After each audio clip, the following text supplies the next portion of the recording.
Ladies and gentlemen, we are bringing out a few more chairs since there's so many of you here, and we'll just get started in a few moments.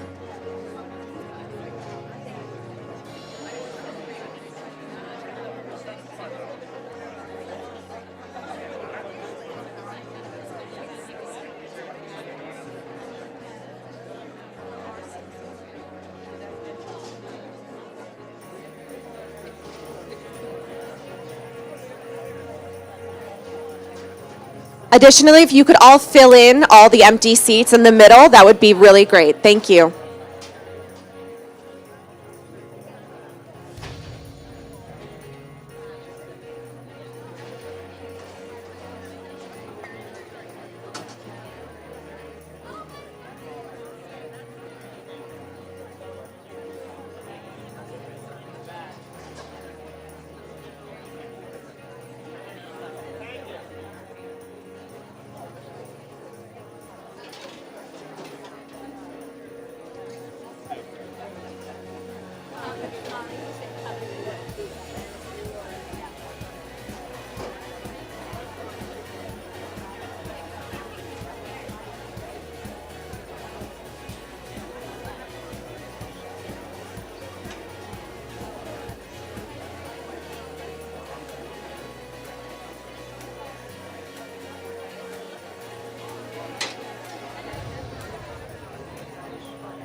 Please welcome to the stage Margaret Lowe, President of Atlantic Live.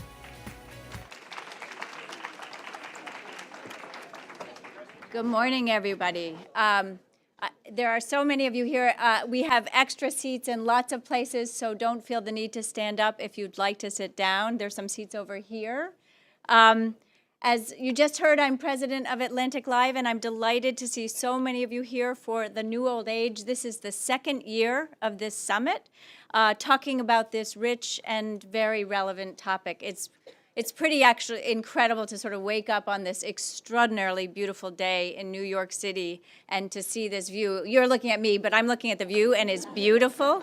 And I think it's fair to say it put a spring in my step this morning, which is appropriate for the conversation that we're going to have today. Americans are living longer and working longer than ever before. And I'm going to throw out a few numbers to underscore that point.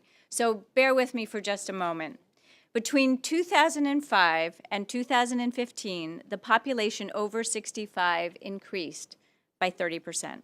Today, 9 million seniors work. That number was just 4 million in 2000. And while some people want to keep working, others are staying on the job because their finances are so fragile, even as they get into their older years. So living longer doesn't necessarily mean living well, and today we're going to talk about what it means to get older and how our society and our culture deal with an aging population. We've got a really packed morning. We're going to talk about what it means to age in place. We'll learn why the term anti-aging has been abandoned by a leading women's magazine. And we're going to explore the life of a 96-year-old woman who's still gainfully employed as a park ranger.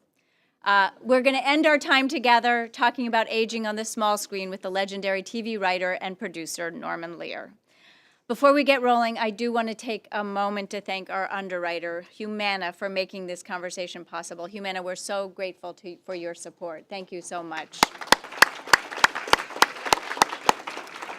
So now I have some super practical notes. For example, please silence your cell phones. Don't put them away. We'd love you to join the conversation on Twitter. We're at Atlantic Live, one word, and the hashtag is ATL New Old Age. ATL New Old Age, all one word. And we want you to be part of the conversation in the room too, so we're going to be taking your questions throughout the morning. We'll have people with microphones going around so you can stand up and be part of the conversation. I should also say it's a packed morning, but we will have coffee flowing outside all morning long, so don't hesitate, don't be shy, get up, go grab a cup of coffee, and come back in. We have a lot of ground to cover, so let's get started. We will begin with a conversation about media and portrayals of aging. And for that, please welcome Susan Donnelly. She's the former publisher and managing director of Next Avenue, public media's journalism service for America's booming older population. Welcome. Thank you. Michelle Lee is the editor-in-chief of Allure. Welcome. Thank you. And Ann Kramer is a journalist and the author of Going Gray, What I Learned About Beauty, Sex, Work, Motherhood, Authenticity, and Everything Else That Matters. And here to lead the conversation is the Atlantic's contributing editor, Allison Stewart. Take it away, Allison. Thanks, Margaret. Thanks, everybody, for being here. Susan, I'm going to start with you. Since you've Great. been working in this area, this niche media area for older Americans, what have you learned about diversity in terms of age and the lack of diversity in terms of age? Yeah, it's a great question. So for those of you who don't know, Next Avenue is sort of public media's response to the age boom. So we're a daily digital publisher really covering issues about the opportunities and challenges that are presented to folks as you grow older. And we cover a really broad set of sort of life stage areas, work and purpose, health and wellness, money and security, caregiving.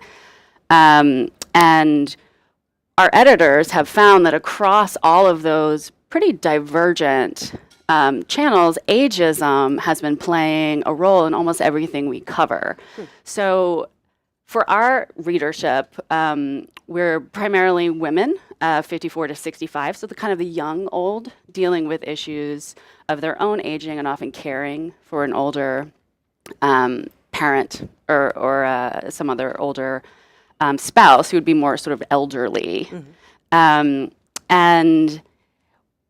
it's a really interesting thing because the question of diversity, so Next Avenue's readership was frankly not that diverse. White women, pretty well off, unfortunately.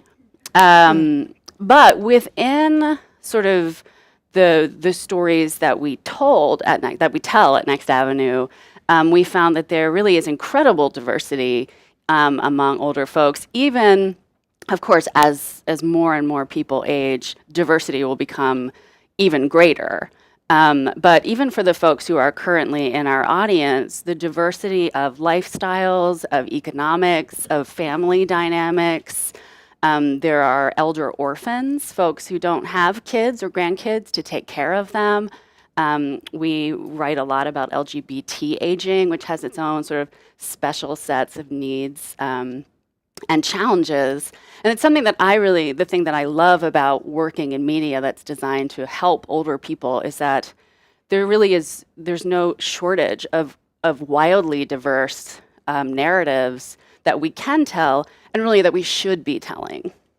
What do you think is the most damaging or most problematic way that older Americans are portrayed in media or addressed in media? Yeah, so I think there are so many ways. The one that really sadly, really gets at, the one that really gets at you. You know, the one that just makes you, like, when you see it. You know, it's this. There's sort of two competing narratives of older people.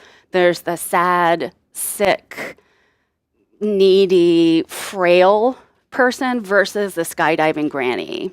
And I have to say, the skydiving granny really just gets me, because it's not, sort of neither of those narratives are especially true nor helpful. There's just not a lot of authenticity there. Most of us are not going to be skydiving grannies. And frankly, most of us are not going to be sad, lonely, miserable, unhappy people. There's a middle ground that is real and that the media should reflect. Michelle, I want to put up the cover of Allure so people can see. It's pretty clear, your point of view, right on that cover. What did anti-aging come to mean at your magazine, and how did your staff react when you first brought up this idea? So funnily enough, the whole end of anti-aging idea actually was first brought up by our 26-year-old digital director, Phil. So, again, it's sort of like, it's a term that we didn't really question because we just used it. So for the past 25 years, Allure has just regularly used this term. It's been on packaging, it's been on marketing for many beauty brands. We had a whole vertical on our website that was called anti-aging. He brought it up at some point in a meeting, and we were all like, yeah, why are we still using that?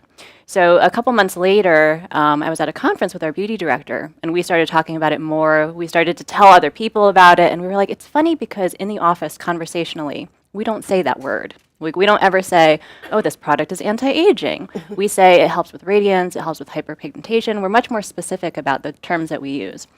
So over the next couple of months, we started to really explore, what are we actually saying when we're saying anti-aging, right? My favorite example is that we usually say anti about something we want to kill, antifungal, antivirus, right? What are we trying to say about aging? Is it that we want to kill aging? We did a video series, which is actually one of our most successful video series, called Dispelling Beauty Myths. And we had this beautiful woman who I think is in her 70s who has gray hair. And she had this quote that was like, we should celebrate aging because every single day that we age, there are people out there who don't get that opportunity, right? It's something where we should celebrate that we have this life in us. So again, like the more just internally we started to think about it, it totally made sense. So for our September issue, we wanted to make sure that we made a big statement on it. So we got Helen Mirren. I have not written a cover story in probably 15 years. When we found out it was going to be Helen Mirren, I said, can I please write this one? So I brought up this whole anti-aging thing to Helen during breakfast, and she said, thank you so much. She said that when she works with L'Oreal, so she's like, before I signed my L'Oreal deal, I said to them, I'll do this, but will you reconsider this term anti-aging? Because why do we say this? We're all growing older every day. We don't need to be reminded of it. So when this issue came out, it has been wildly positively received. So we got AARP, we got lots of media brands, beauty brands reaching out to us saying, we would love to join you. And I don't want it to be a one-time thing. Like I would definitely love to keep this going forever, where we can't just do this big cover and make a statement that we're going to stop saying anti-aging and then just sort of like backslide on it. You just got back from Paris. I did. If you don't follow this one on Instagram, please do. It's fabulous. It's voyeuristic. And you saw Helen Mirren. I did, walk the catwalk. Describe that for us. Okay. So L'Oreal had a show, their first ever fashion show. They took over the Champs-Élysées. So it was models. It was, Deuce and Crows, like some of the biggest supermodels. And then comes Helen Mirren, strolling down with a cane, like oozing pure confidence. And then comes Jane Fonda, 79-year-old Jane Fonda, oozing pure confidence. The crowd went crazy. We posted something on social media and on Twitter, it went viral, where people of all ages were saying, oh my gosh, God bless these women. I want to be them when I get older. And then some people said, I want to be them now. So I think it just proves that, like, why do we use qualifiers when we talk about women of a certain age, right? That's the thing that people say, women of a certain age, over the hill. We use all these weird euphemisms of where our point with saying that we're ending anti-aging is not to say we think that this is going to cure ageism, because it obviously won't. It's one small step towards understanding that the language that we use to talk about things affects people.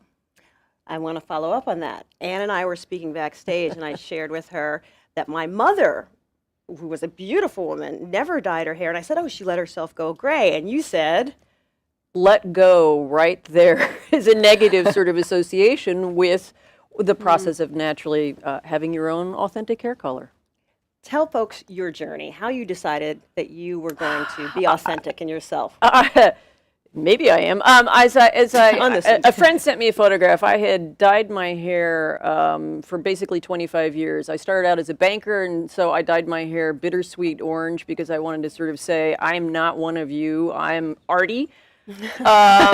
That lasted about 2 seconds, and then I went to work for Sesame Street, and my hair was sort of aubergine in different colors. And then I was working at Nickelodeon, and my hair was a sort of another red color. And a friend sent me a photograph of the color I'd sort of settled into in my 40s, which had been a kind of dark brown. And I looked at it, and I thought, I just looked terrible. I was with a friend of mine who had gray hair and my daughter who had naturally blonde hair, and I was in the middle with this sort of black hole. So I thought, I better see what my natural hair color is. And I wrote a friend who was an editor at More magazine at the time, and I said, you interested in me writing about letting my hair go gray? And she said, absolutely. She was English. And fortunately I did, because it's not for the faint of heart. Actually, it's hard. It takes time. In retrospect, I would have just shaved my head and been done with it. But that's neither here nor there. And then that got the most reader feedback it had ever gotten in Moore's history. And an agent approached me and said, you should write a book. And I said, okay, that would be interesting only if I sort of probed our assumptions about women's sexual attractiveness and our professional viability. And so I ended up writing a book really looking into those two strands of how we box women into sort of age corners. Something that was interesting from your book, you wrote in 1950, fewer than 10% of women dyed their hair, and now up to 75% of women do so. What really changed in that period of time? I think a couple of things happened. I think when women first started going to work in the 60s was about the exact same time that Clairol introduced living color, and that allowed women for the first time in their lives to be able to dye their hair at home in their privacy of their home safely and without any sort of chemical risk. And that hit at the same time we were going to work. And I think there was this moment of we could reinvent ourselves. We were no longer going to have to be these women, Hausfraus. We could go out into the world and identify ourselves however we wanted to. And then my thesis is that the marketers, I mean, you know better than anybody, Michelle, what a significant portion of the beauty industry, hair color, and the hair care industry is of that segment, and it's enormous. And they marketed it to us. If you go back and look at the old ads, it's like, George and Martha's just sitting there with her normal hair, and George is, reading the paper, and all of a sudden she dyes her hair, and it's like, Martha! Playboy Mansion. And so it began to shift, actually, I think, from what became this first sort of empowerment thing became this tool to narrow the options that women could be in their lives to a certain blonde tone.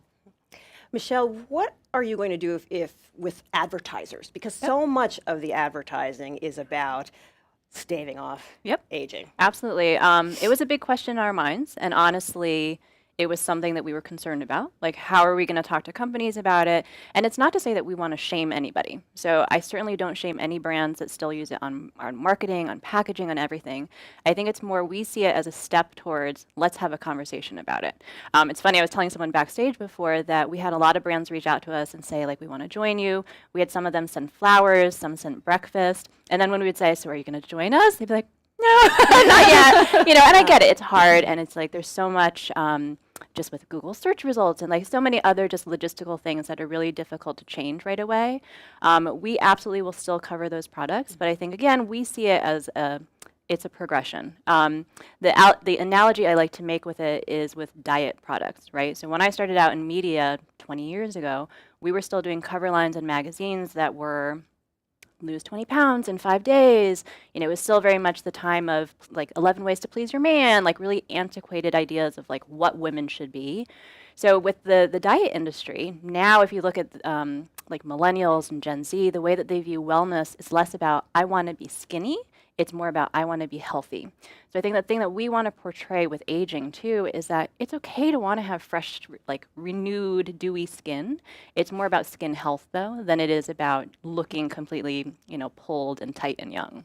I was thinking about sort of the plus size industry has been at the forefront of this with plus size models and with clothing. Yep. The market really followed them. Absolutely. And so I, in November, it'll be my 2-year anniversary at Allure. So one of my biggest missions there has been all about diversity. So like you were saying before with diversity, I think a lot of times we tend to think of that word as ethnic diversity, racial diversity, but we really see it as everything. It's body, it's age, it's gender, it's so many different things. Susan, in working at Next Avenue, how do you balance the positive aspects with aging with some of the negative aspects of aging, being real about some of the difficulties? Yeah, I think that I'm proud that our editors at Next Avenue, I think, are especially good at sort of finding that that line. And I think it really is about authenticity. Life is hard sometimes, and smiling through tears is a thing. So we talk about end of life issues and long-term care. Does anyone know how they're going to pay for long-term care for themselves? No, it's terrifying, and our readers know that, but we have to talk about it. So we just really approach it from a place of authenticity. We're on this journey with you. We're all on this journey, frankly, together. So by not creating the sort of narrative of the older person as other, at Next Avenue, it's us. And I think that sort of creates a nice balance between not trying to scare everyone with, speaking of language, the silver tsunami that we're all supposed to be terrified of. And I think it's really important because it makes it accessible. Next Avenue has served, I'm a nonprofit person. Our readership is 45 million people over 5 years and we don't have any way to pay for marketing or buying audiences, and I think that's because people see themselves in what we're giving them, and that authenticity is sort of a powerful way to help people make choices to improve their own lives, but also to run a little business. Yeah, it's actually interesting. There's some very clever things on your website. So I was looking through it and it said, what not to wear after 50, and I'm like, I would not expect this on the site, and I clicked through and it said, the weight of the world. Too many hats. Yeah, it's very public media. But I thought that was really interesting to embrace the problem and then flip it on its head. Mm-hmm. We actually got a lot of comments on Facebook for that, people who didn't read the article, and they were like, I'm going to wear whatever we want. We're like, no, read it. It's being cute. And I'm curious, in your research, does having gray hair have an impact on people's ability to make a living, on their earning potential? Yes. How so? So I went back. I had left corporate America by the time I wrote the book and had become a full-time writer, but I decided to pretend like I wanted to go back into corporate America. So I approached a couple of headhunters saying, I'm interested in kind of diving back into the game. And the first words out of all of their mouths were, well, we kind of have to do something about that hair. And it was the language that is used when people don't get jobs is, well, she just didn't really fit the culture. Or, this or that. So, it is definitely an issue. I think, we have, of our female senators, none are gray. Of our newscasters, none are gray. Of our actresses, Jamie Lee Curtis. Mm-hmm. We don't have any models out there sort of saying you can be professionally successful and simultaneously have your natural hair color. Even tragically and pathetically, lots of our male newscasters are dyeing their hair that completely hideous orange color because they've been sort of sucked into the maw of this. And so I think we need key female executives in industries where maturity should be a sign of competence, like politics. We need to sort of grant permission. A few governors allow themselves to have gray hair. On the gubernatorial level, you can do it, but on the senatorial level, you cannot. And I think that's the real issue. So until we have women who sort of say, no, this is absurd. Why, I wrote my book about the same time that Helen Mirren was portraying what's her name in The Devil Wears Prada? Anna, I guess I should say. In The Devil Wears Prada. Meryl Streep. But, and they have white hair. Yeah, but, and all the women were like, I want to be her. And so when you actually have, even though she was a fictional character, women in positions of authority and power who have gray hair or have not had work done or whatever it might be. It's empowering to women. So that's it. We need female leaders. I'm going to ask one more question, and then we'll take some questions from the audience. Something I thought you tapped into, which I found sort of interesting, is the politics of hair color, which Black women and Latina women of color have to deal with if you wear your hair natural. Yes, yes. No, I've been on. We've been on lots of different paths. Yeah. So everybody says, "Oh, and you can have gray hair because you have blue eyes and you have great hair." And I'm like, no, no, no, no, no. Every woman has fantastic hair. And there are women of every color of the spectrum, you know, Hispanic women, Italian women. Actually, my book was a bestseller in Italy and Brazil, interestingly enough. You know, so that's just, again, one of those myths that people have bought into. You do have to kind of, you know, modify the fact that you get paler as you get older and figure out what clothes are the most, you know, sort of enhancing, or if you choose to wear makeup, what makeup you want to do. But every single person, whether they have curly hair, straight hair, wavy hair, or, you know, black, brown, or white, it doesn't matter. Let's take some questions. Oh, we got lots. This one right here. My name is Carolyn Stam, and this is mainly a comment rather than a question. I let my hair grow natural, and my friend's 10-year-old daughter came up to me and said, "Carolyn, why do you want to dye your hair white?" And my comment to her was, "Well, because I want to look like Madonna." And she looked at me and she said, "Ah." I just wanted to say that.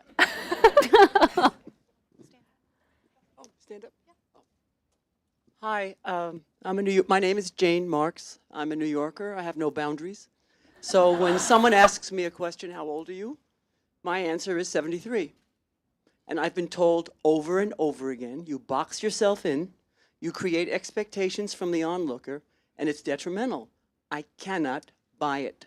Am I masochistic? No. What do you think about that, Michelle? Well, I work in an industry in fashion and beauty where it is hard, I think, for people to talk about their age. So when we did this issue, we actually went around the room also, and I work with a lot of incredibly young people too. Like I was saying, this 26-year-old digital director. I think it's something where there will be a tipping point of where people start to get comfortable with things. The more that people, like, you start talking about your age, it's sort of, you know, talking about how skincare companies are going to start to change and stop using anti-aging, right? I think the more examples that there are that someone can be successful and do it, there's going to be a tipping point with that as well. So I think the more that you talk about it and the more that you get other people to talk about it, everyone's going to start to become more comfortable. Your background is in branding and brand marketing, right? So a lot of my background is actually in women's publishing. Yeah. So before, like 2 jobs before I was at Allure, I did branded content. I had my own agency with several partners. And yeah, it's really interesting. I mean, I think we're all obviously involved in branding in some way, but just in the way that looking through history, the way that things have been marketed to women specifically. I mean, I do think that men obviously have a lot of the same pressures, but I think women specifically, there's so much pressure for us to look a certain way, to be a certain way, to hide our age that we just need to get over. How do we shift it? What would be a good marketing angle for this? You as someone who does this. Well, you know, I think that there have been some brands that have done, I think it might have been Olay at some point that did a campaign on Dove, age. Dove, Oh, Pro Dove, Age. on age, Yeah. pro age. There's been Ageless. I think that to the mass consumer, though, sometimes it does just seem like marketing, right? I think that a brand doing it, it doesn't come across as authentically sometimes. I think Dove has done an amazing, amazing job. Olay is amazing. It's a step, though. And I think it is going to take, frankly, people. Like you were saying, that, like, I think there need to be prominent, real people and people who are in different sectors. We need more women in Hollywood. We need more women in politics who are confident and talk about age. Got another question back here? Hi, my name is Juan Serrano, and I had a question about inclusivity. Everyone's talking about diversity, but I like the term inclusivity because I volunteer for an organization that deals with transgender people too. So I think I'm Generation X, I'm 47 in a few weeks. Millennials are much more expansive in gender roles. I believe in gender nonconforming. So as we get older, like I know Janet Mock writes for Allure magazine, I like the term inclusivity because it includes every type of woman or person of color. And it means you're not labeling people, you're accepting everyone and giving everyone an opportunity. What do you think about the term inclusivity? I love that term. Yeah. So in April, we did what I think a lot of people in the outside world refer to as our diversity cover. So we had 3 models of color. But what I was really proud of was that we had the inside story, rather than it being the sort of traditional cliche women's magazine like cover story where we did a profile of the 3 women.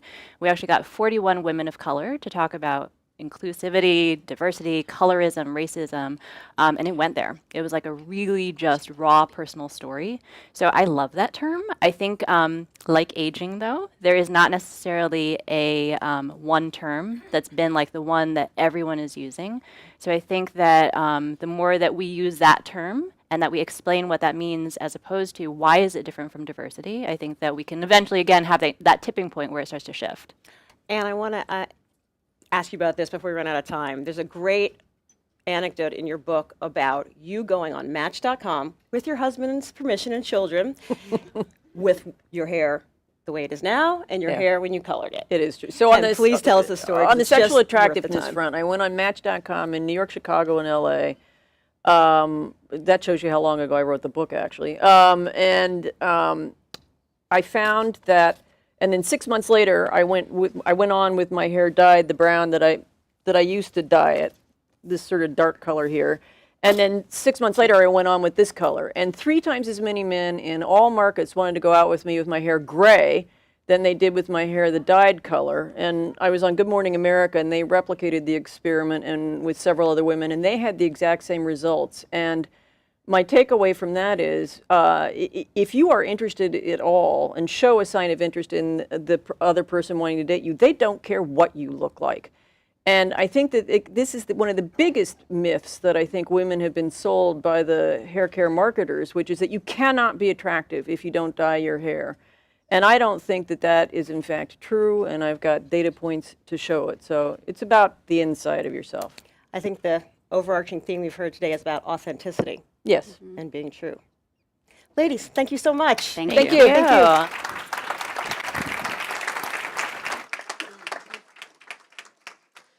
Now joining us via phone, please welcome writer and activist Betty Reed Soskin. The Atlantic's Steve Clemens is here to lead the conversation. Is Betty with us? Yes, I am. Hello, Betty. Hello. Hello, Betty. Yes. I'm not sure we have Betty on the phone, folks. Hello.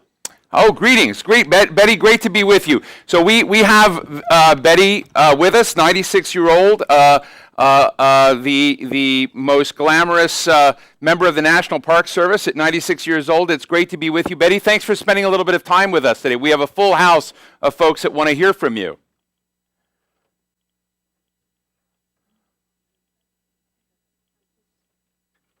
Hello? Hello. Okay, great. Betty, you can hear me.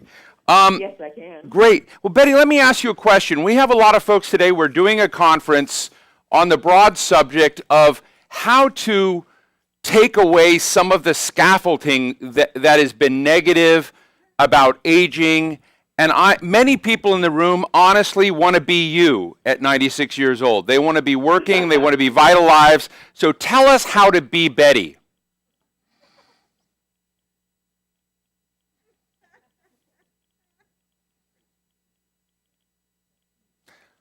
You disappeared. I think what we should do is probably pause this. Let's get this act together. I'm going to call you back in a moment, and I'm going to encourage the next phase to come on, and we'll be back in a few minutes. So let's give Betty a quick round of applause. I'm going to give her a phone call, and we're going to come back. So thank you guys for your patience. Let's go to the next phase. For a session on aging well and aging in place, welcome Catherine Lawler, Executive Director of the Atlanta Regional Collaborative for Health Improvement. Joyce Jedd, President of the Good Neighbors of Park Slope.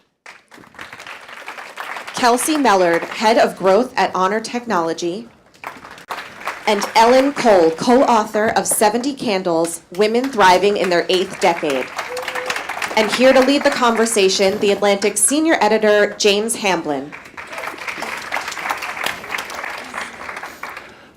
So we're going to be talking about aging in place, and that's becoming increasingly a commonly used term and something that is presenting is more and more important as the population ages, and you have something like 90% of people say that they want to stay at home. And that sounds like it should be easy, but as the phase of older adulthood grows longer and longer, presents more and more challenges. So we have 4 people today who think a lot about that and have some good solutions and some problems, some additional challenges that I had not thought of. And we're going to hear all of that. But I want to start just by talking about the term aging in place and defining it. And maybe your work with Honor could sort of provide a nice intro to that. Yeah, certainly. So at Honor, we actually assist folks in their homes, and we use the definition of home very broadly. So it could be an assisted living facility, it could be inside a skilled nursing facility even, but oftentimes it's inside the home that people have worked so hard to actually own. And within like the aging in place space in general, one of the things that we focus on is allowing people to actually still live in those homes. So at Honor, we provide what's called non-medical home care. And it's all of the things that probably the majority of us took for granted this morning. So we got out of bed on our own, we took our medication on our own, we had some social interaction, we found our way here, transportation. So we really think about aging in place as a place in a conversation around independence, and independence being defined very broadly. And in a previous conversation, we were talking about independence, and she was saying that she doesn't want to cook. Like outsourcing that would be really wonderful. And so I think we all have to also ask our own selves of what is aging in place and what are the services that we need around us to successfully do that over a longer period of time. Right. So does anyone have a different take on, does that raising issues about aging in place, possibly meaning agency and ability to age as you wish, or is there an idea of what aging in place needs to mean to define our terms going forward? Yeah. Yeah. Well, we in the Good Neighbors of Park Slope have a slightly different, we're related to your definition because what we have found is that we are people who have lived in the neighborhood for 40 years, 45 years, 50 years, and live in houses that we love, and we literally want to stay there as long as we possibly can. And we've tried to figure out how to do this, and we're doing this as we're trying to do this as a community organization. We've created a community organization where we help each other stay in our homes. And it's been very exciting. We have, it turns out that in Park Slope, we have many people who were wanting this very thing. And our membership, we started 2 years ago. We started with maybe no members, and we now have 550 members in the community. And what we are focusing on now is creating a large social network and an educational network and an advocacy network so that we can meet each other, meet other people who are in the same situation, and give each other emotional support, basically. And we do a wide variety of things. We also are planning, as in the village movement around the country, to eventually create something a little more like what you're doing, which is helping each other with concrete services, maybe taking people to the doctor, calling each other to check in every day, people who live alone. If people need help, with going with them to the doctor, to an appointment, and being picked up from a medical treatment, we'll do that. And so we're hoping to do this. We're starting out doing it totally as volunteers. And so it's very, very inexpensive. This is a very inexpensive village, one of the least expensive that I've heard of. We hope that we'll be able to keep it that way so that as many people as possible can join with us. And so that's something that's possible in Park Slope, Brooklyn. which is also where I live, and it is a generally, relative to the rest of the country, certainly affluent, educated, population-dense area with a lot of resources. Are there additional challenges that could make the approach to aging in place completely different in another sort of community? So I think we've also begun to look at aging in place shouldn't be considered something you wish for or that you hope you get to do, that it should be a ready expectation, and that too many things that are going on in our community are every day making it a place that's hard to age. So that when we begin to, first we should stop doing those things that make it hard to grow older in the community, because it is something that is guaranteed. But we are making tremendous investments all the time in our communities that make aging in place have to have the sentence a challenge in it, and it shouldn't have to be. So it's in addition to what Joyce is talking about, in addition to what Kelsey is talking about, but that larger context, the streets that people live on, the housing choices they have, the transportation options that are available, those are all fundamental infrastructure that needs to start swimming in the right direction when it comes to recognizing an aging population.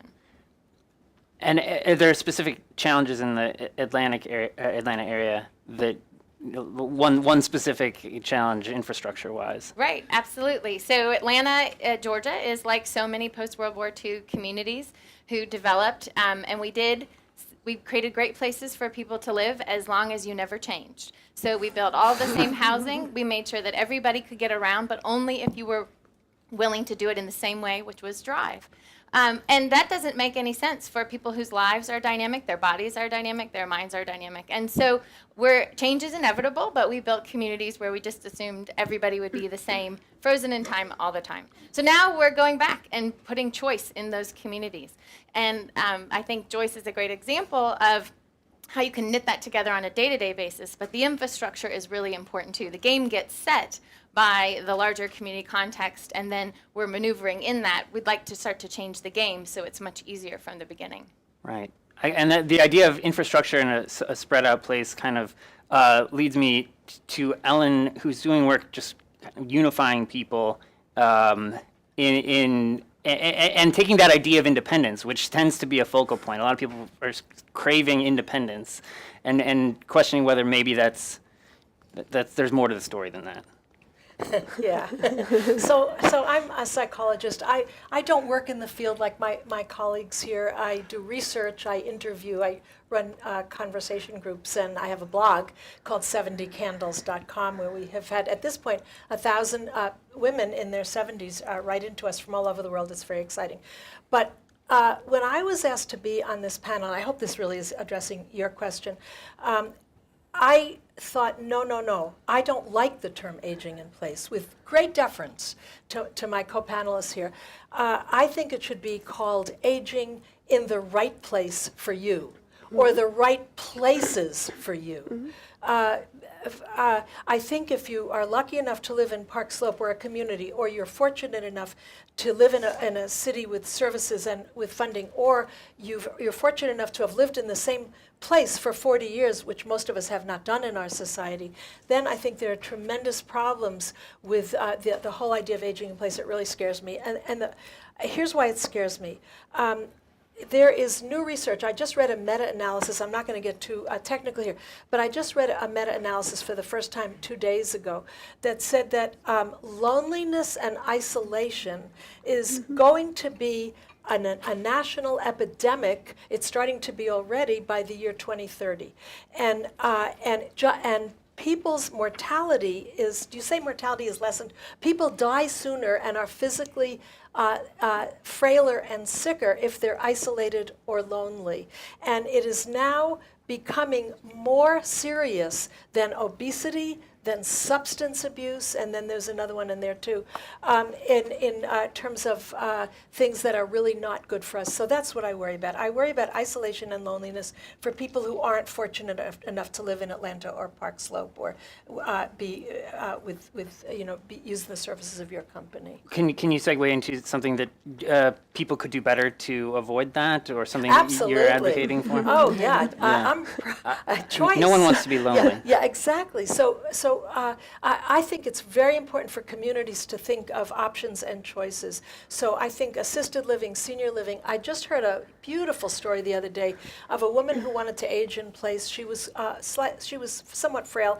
Her son was taking care of her. It got to be tenser and tenser and tenser. This is in Albany, New York, where I live, and so we have a NORC, which is a neighborhood naturally occurring retirement community, which is it's considered where I live.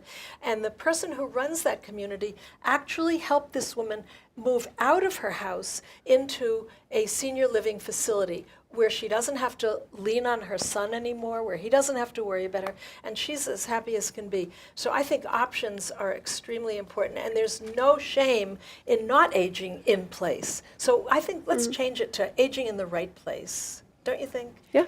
Yeah. All right. Everyone in agreement? I think We'll use that. I think that's essential. That people, what they're really talking about is choice. The reason why we have a conversation about it is they feel like they don't have the choice, that they are going to be taken away.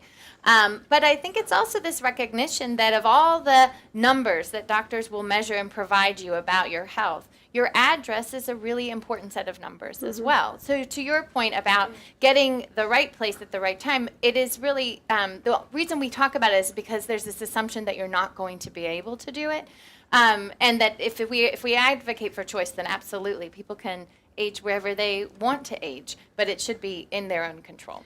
My dad and my mom, before they passed away, were really fortunate. They moved in their late 80s, and my dad lived to be 99, and my mom just short of that.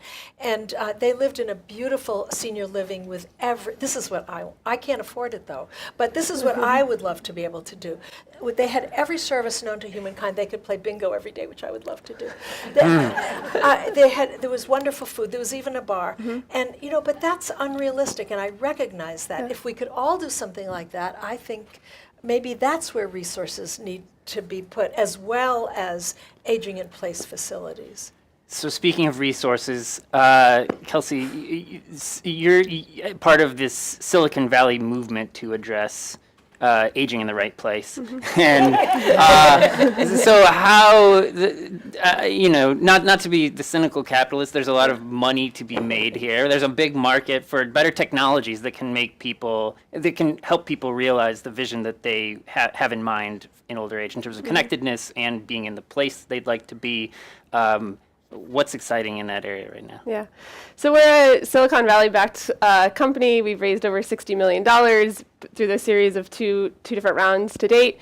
And we were talking backstage, and I think it's really interesting for a group of engineers who are straight out of Stanford to now be solving a problem of how are we going to get our care professional to show up at Joyce's house at 8 a.m. and if she or he is 5 minutes late, that Joyce knows it, that the care pro is on their way, that the care pro knows exactly how to address Joyce. And so using technology and really kind of blending these two, as you say, opportunities, whether it's pure market opportunity, which is a bit cynical, but it's also what we have to recognize, and I think this conversation reflects that, is that we have not done a good job of building infrastructure, and that includes tech infrastructure so that we can actually deploy a workforce into people's homes if that's their choice where they want to age, and where they can stay there. And so I think Silicon Valley has taken a vested interest of really a slightly different angle on aging, which is also about our workforce. So when we think about our workforce that's going to take care of our aging population, over 50% of the workforce is on government assistance.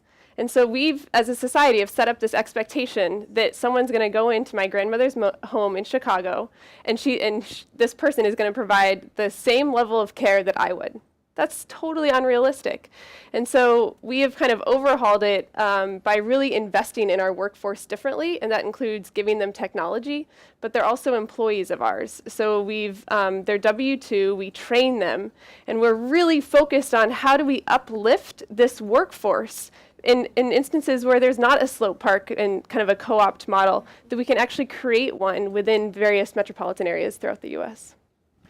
Which brings us to the question of how do you support the caregivers when it's family? How do you how do you balance your own interest as we're all aging and making these decisions for ourselves with what sort of burdens we want to place on our loved ones and our friends who might be helping us age the way we want to age. I think one of the challenges with that is that we don't talk about it inside family settings, inside financial settings, unless something tragically happens of mom or dad fell and they broke their hip, and now I'm in New York, my mom's in, Albuquerque, New Mexico, and I live in San Francisco. This is not an unusual setup for many families across the world. And so I think having a conversation and even a forum like this to really initiate that, to say, how do I want to age in place? What are the financial resources that must consist of, so that I can really age in the place that I choose to? And I think that really lends to kind of this other question that we're not having yet in our broader topics, which is who's going to pay for all of this? And, that's a huge issue, which comes down to the family caregiver, which is, can I afford help so that I can get some respite, or can I not? And then obviously now we're faced with a sandwich generation, which is many folks raising their own kids and their parents are moving in with them and they're juggling soccer practice and oncology appointments. And that's I also... just want to add, there's another way to look at the sandwich generation too. So I'm a different generation from you. I'm an older generation, but we're the sandwich generation too. Because many people my age have spouses to take care of. And that's another form of caretaking that's very important. Yes, completely agree. Ellen, you've used the term positive aging. What do you mean by that? Is it? For me, positive aging, I have a colleague here, Dr. Elaine O'Brien. The two of us graduated from a program called the Master of Arts in Positive Psychology program at the University of Pennsylvania. I actually, this isn't a plug or anything, I'll do this really quickly. I've gotten my PhD decades ago, and at the age of 69, I went back to school and I got a second master's degree and I focused on positive aging because I thought that, oh my gosh, when I started to look at the literature on aging, what did I find?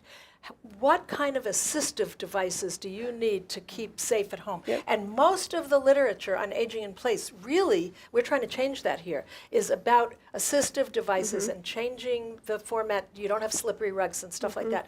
But what's forgotten in that literature is social connections and thriving and what makes you happy. So that's what I mean by positive aging. Right, not just trying to minimize the bad, but to optimize the good. Yes, exactly, and not just looking at safety. And this is interesting for all you generation below me here who are have aging parents.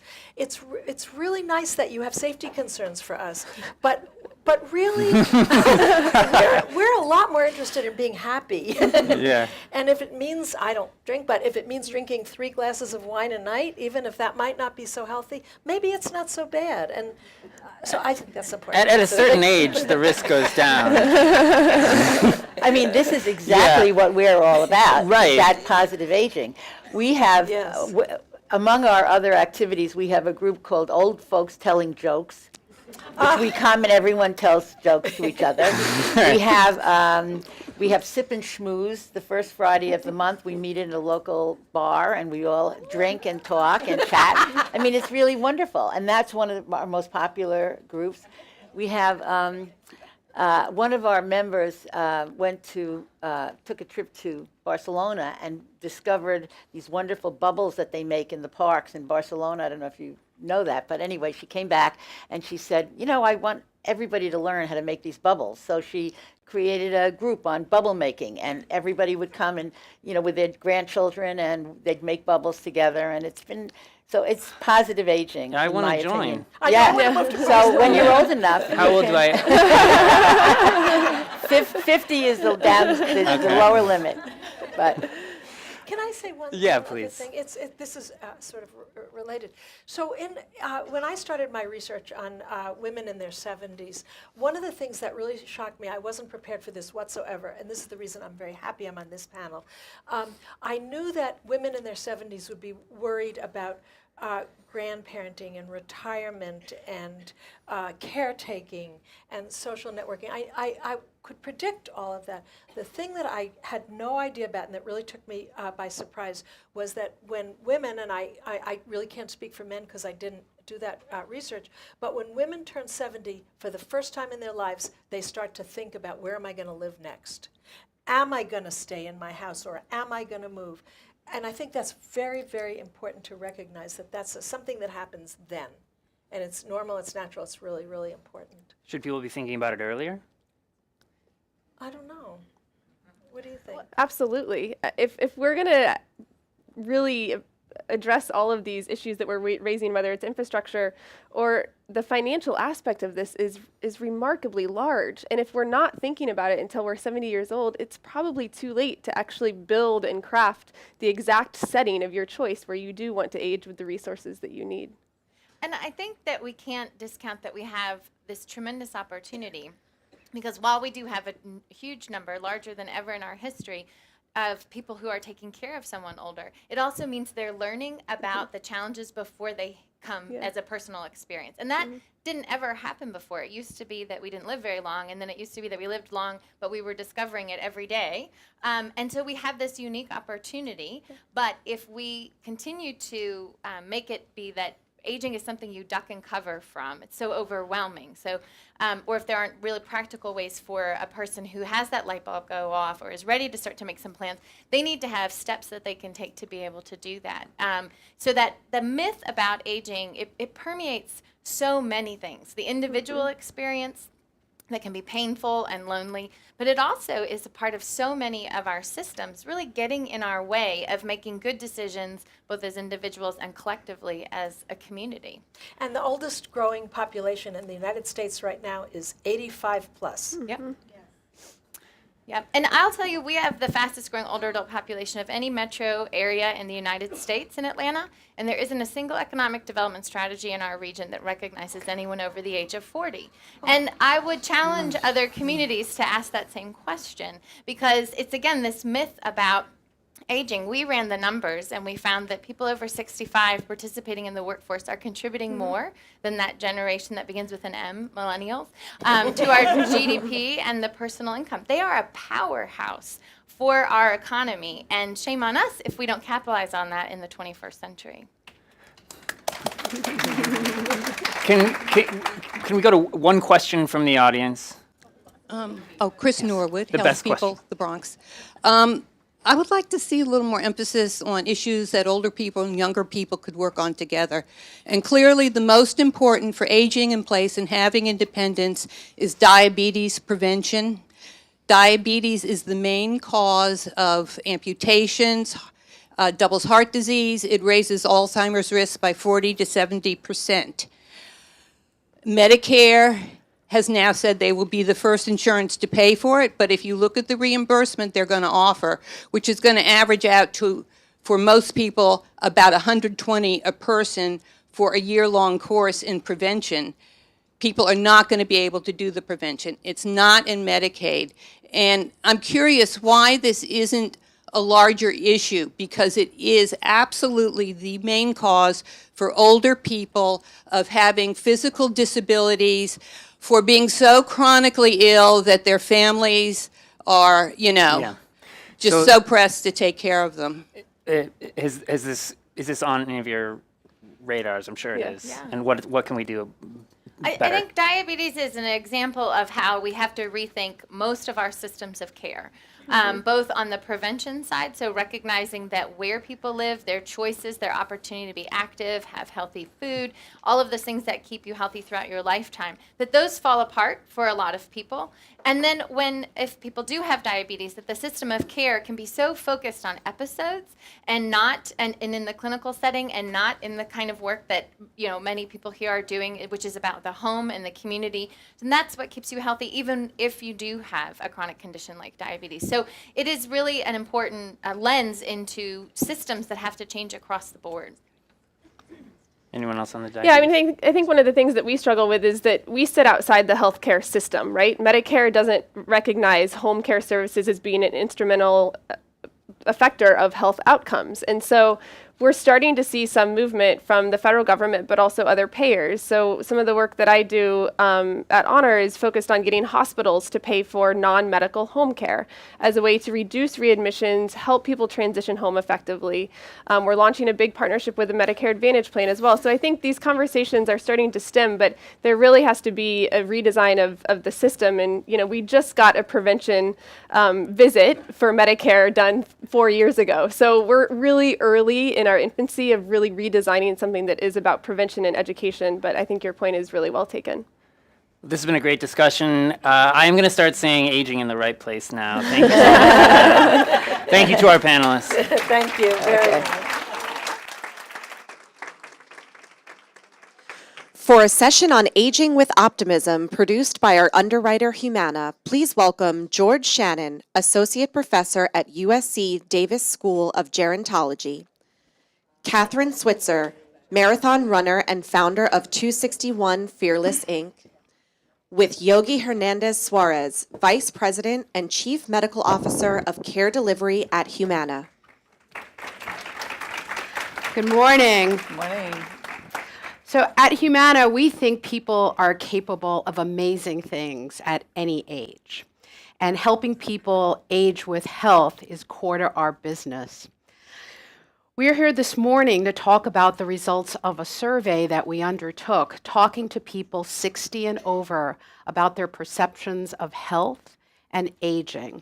We think it's important to listen to people, to ask the questions, and hear what their perceptions are. Last year, we did this very same study, and we found an extraordinary relationship between optimism and aging and health. So we found that people who tend to be optimistic, and perhaps no surprise to this audience, take better care of themselves, are more active, are more engaged with the community, and enjoy better health. And we found the very same thing this year. So we're here to talk about these results with two people who are living examples of living your best age at any age, and with extraordinary health, and to see how they think this study resonates with their own perspective. So let me introduce to you Ms. Catherine Switzer, who many of you recognize as the first woman to officially run the Boston Marathon as a registrant. And I'm also here with Dr. George Shannon, who is Associate Professor of Gerontology at USC Davis, and who has a first career also to share with us. He is on career number 2, and we await career number 3. So I'll frame up the study results for both of you and for the audience so that we can contextualize the conversation. So we talked to 2,000 seniors, and we found that those who viewed themselves as optimistic, when they looked and reflected back on the last 30 days of their lives, they stated that of those last 30 days, they felt that they had had only 3 unhealthy physical days and 2 unhealthy mental days in the last 30 days. When we then looked at people who perceived themselves as less optimistic, and they reflected back on the last 30 days, these are astounding numbers. Those folks found 12.5 physically unhealthy days in the previous month, and 9.5 mentally unhealthy days in the previous month. And you may say, well, maybe this is all skewed because if you're healthy, it's certainly easy to be optimistic. But the answer is not that. In fact, when we ask people their own perception of their health, even the people who scored their health as poor, the more optimistic people had less unhealthy days. So it does matter, this perception of optimism, and I think it's could be extraordinarily powerful as we all search for better ways to age well. So this is what we want to talk with both of you this morning, and I'll start with you, Catherine. Certainly, your career as a runner and your breakthrough work as a woman in the sport, you must have had a sense of optimism and resilience.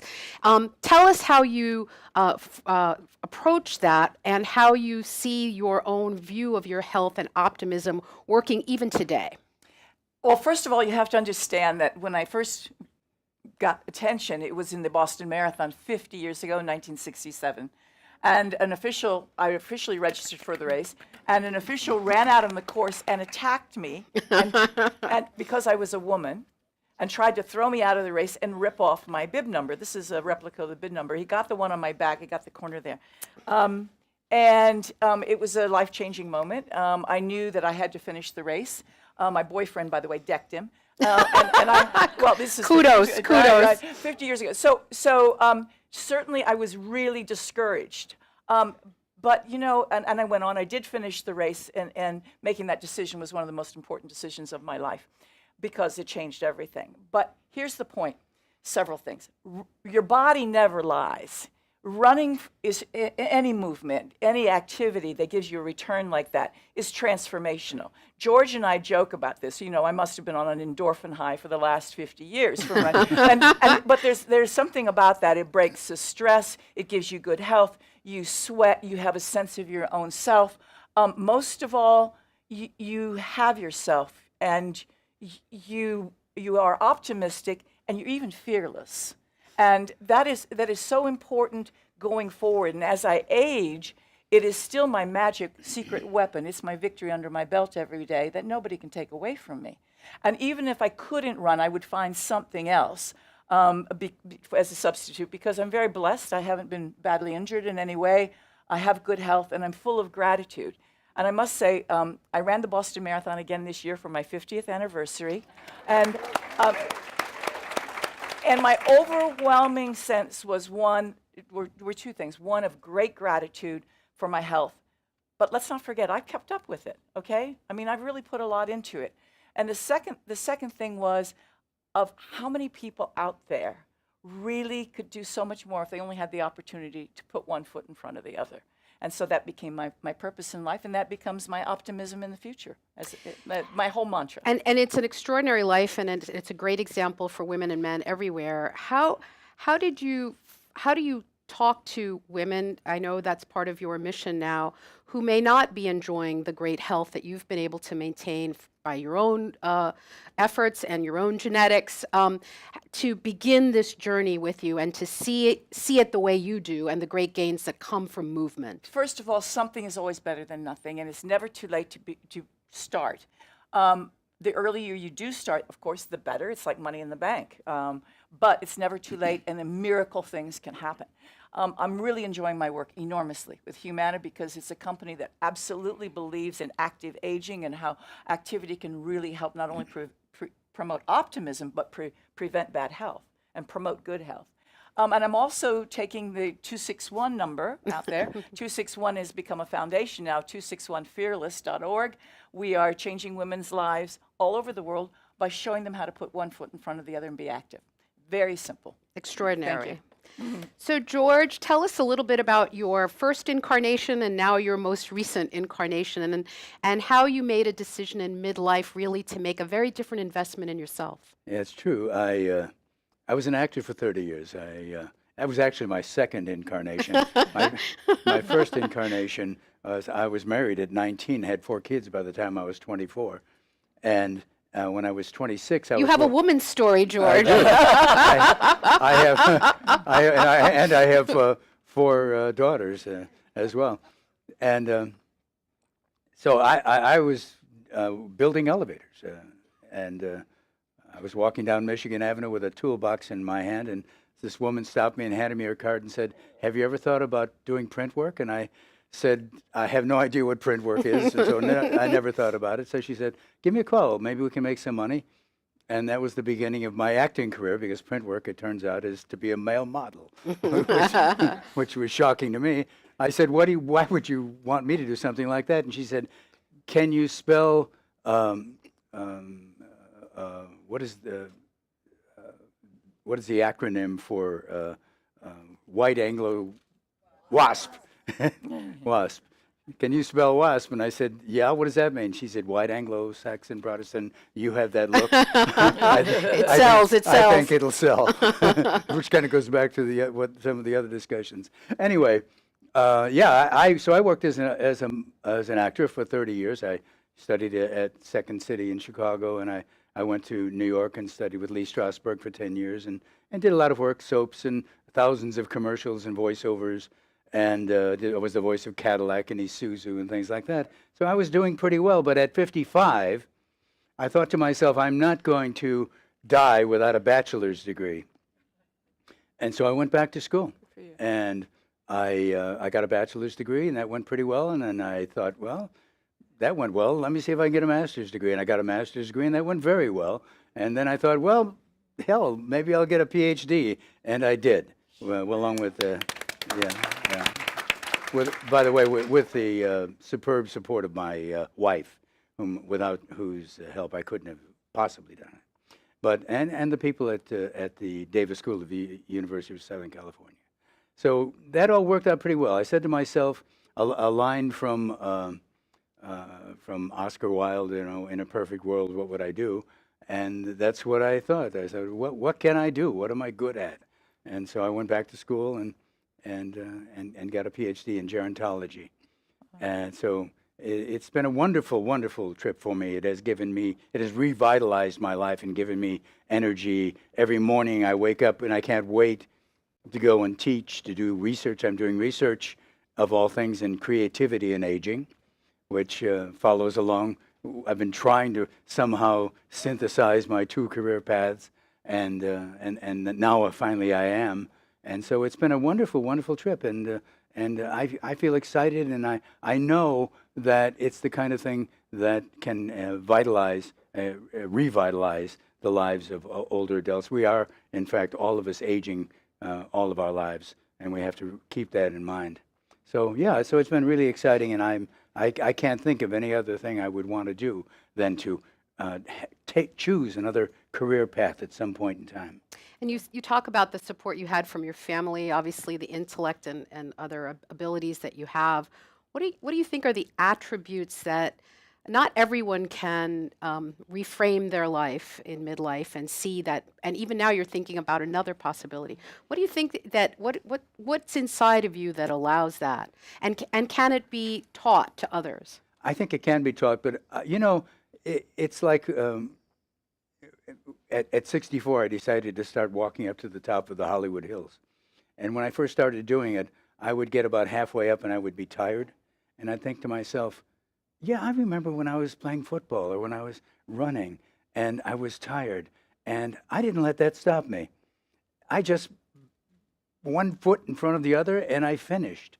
And I think that's what we all have to do. We make up our minds. We try to choose a career path that will suit us, that will satisfy us as we get older. I mean, think about something that you can wake up in the morning and feel excited about doing every day, as I am, for the rest of your lives, and do it. But it takes courage. It does take courage and support. If you have courage and support, you can do it.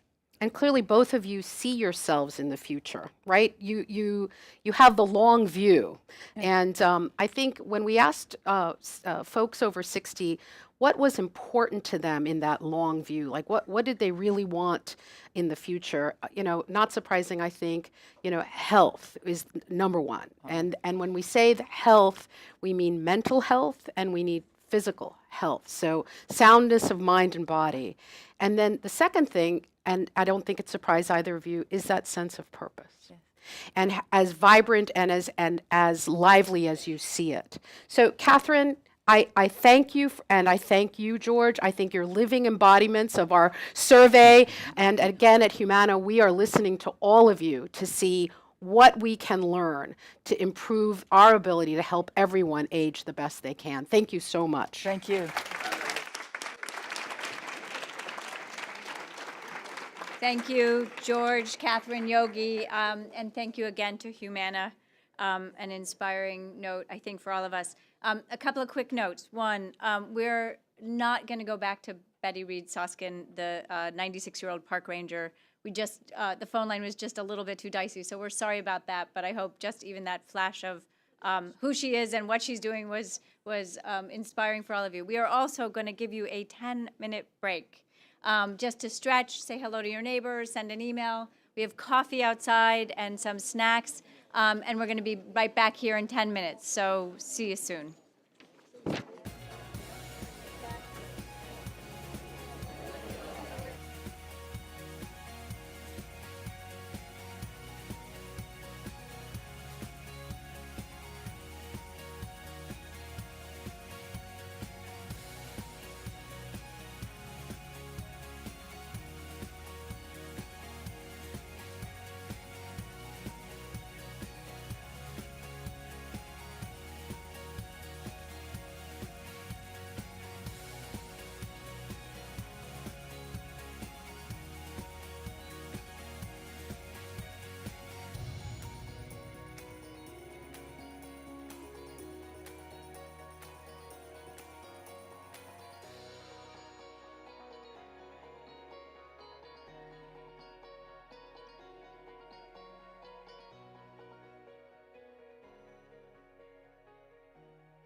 Ladies and gentlemen, the program will begin in 1 minute. Please take your seats.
Ladies and gentlemen, we'll begin momentarily. Please take your seats.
We are about to begin the program. Please take your seats.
Please welcome to the stage David Rue, Chief Medical Officer at Samsung Electronics of America, for a conversation on old age new technology.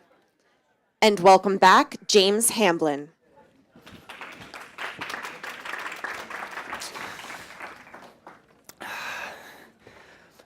So, David, we both trained as physicians. Yes. And we're both not practicing medicine. To some degree. Yeah. I know people ask me a lot why I stopped and then how my parents took it. And I wanted to hear, because I think it's relevant to why the work that you're doing now is important. How did you come to the decision to to not practice medicine or to practice medicine in the way that you are right now? Yeah, and it's really something that I had not anticipated. When I finished my medical school, in large part, I had wanted to find ways to apply technology to improve health outcomes, but I didn't really know where that would take me. Prior to med school, I was a computer science major. I actually did a lot of programming and used to write video games and things like that. But what I wanted to do was I wanted to see if I could really deliver the best care possible. And one of my mentors, I trained at Cedars-Sinai in Los Angeles, he introduced me to this concept of sort of outcomes medicine, where you're specifically looking at how you can apply the right information at the right time to improve health outcomes. But the most efficient way to deliver that is through technology. And so in working with him, he and I were co-principals of a company that was owned by Cedars-Sinai, and we built a product, and that product ultimately ended up taking us to the space of healthcare technology. And I think that's been a really exciting journey for me, because I think I've learned a lot about how technology is a great vehicle, but at the end of the day, it's about connecting individuals, connecting patients to their providers, and finding ways that the technology can be used to improve those outcomes. Right. So we were talking before about aging in the right place, and technology obviously has a huge role in enabling that and creating, like you said, connecting people and also offering this independence that people are looking for in older age. So what are exciting things that Samsung has found are working, are being adopted, are offering people new options that they might not have had until recently? Yeah, I think one of the things that we have realized, and again, if you focus on how do you improve outcomes, quality of care, access to care, improving the efficiency of care, reducing costs, and patient experience, the one missing ingredient in a lot of solutions is the fact that we're not getting consumers and patients better engaged. And if we think about that, there has been this perception that if you apply technology to a senior aging population, that they just can't use it. Just because we've given them the tech and it's too complicated, low adoption rates. What we're seeing, though, is that in many cases, if we better understand the user experience and we configure the technology to better meet their needs, a lot of times it's more seamless, it's behind the scenes, you can actually have high levels of adoption and you can have better outcomes. So I'll give you an example. We worked with a company, they did a lot of research in terms of how do you provide a technology device to a senior, and we're talking about folks that are typically over the age of 85. What they did is they found that in general, if you were to give, let's say, a phone or a tablet to an individual who's older, who may not have been exposed to this, you get about a 20% adoption rate. So that means you can give these and people will readily figure it out. But that means about 80% of folks, there is a barrier. And the barrier isn't as large as most people think. It's sometimes the screen went dim and I can't figure out how to do it, or I moved the icon off to the side, or something that physicians talk all the time about, video conferencing. So I'm going to send you home with a tablet and I'm going to do a video conference. So it's real simple. You go into the portal, you type in your username, password, and then as part of that process, you will be, I guess, tunneled in so that we can video conference. And now you've got this tablet and your grandchild comes up to you and says, well, we can now Skype. And so just click on this other icon and you just different username, password, and then you can go in here. And then grandchild 2 says we're on Google Hangouts. 3 different apps, 3 different usernames. Really the user experience would say, I want to go to the contacts, see the face, hit the video button. And on the back end, it integrates into all this. And so you take the complexity and technology makes it easier. And it's not just about bigger icons, but it's really about knowing which things to lock down, which things to be able to provide support on, and then changing that user experience. And so there's 43 of these configurations that need to occur in order for us to make these technologies easier from a mobile device standpoint. And so what they did is they rolled this out as part of a study, which they did with the National Coalition on Aging, and they specifically looked to see in a group of 225 seniors who had 0 to very little technology experience, to see whether or not this technology could be first adopted, and 2, whether it could actually improve outcomes. So over a 3-month period, they found that the technology went from 0% adoption to well over 80, 90%. And that's an amazing statistic when you think about the fact that these are folks who'd never really used it before. But the second thing was we also saw better outcomes. We saw improved socialization, improved physical activity. So how could that be? Well, what happened was the NCOA had put in these kind of like weekly challenges. This week, walk a block or walk 2 blocks. Now talk to somebody you don't know. And as part of that program, they were able to get high levels of engagement, and ultimately it improved outcomes.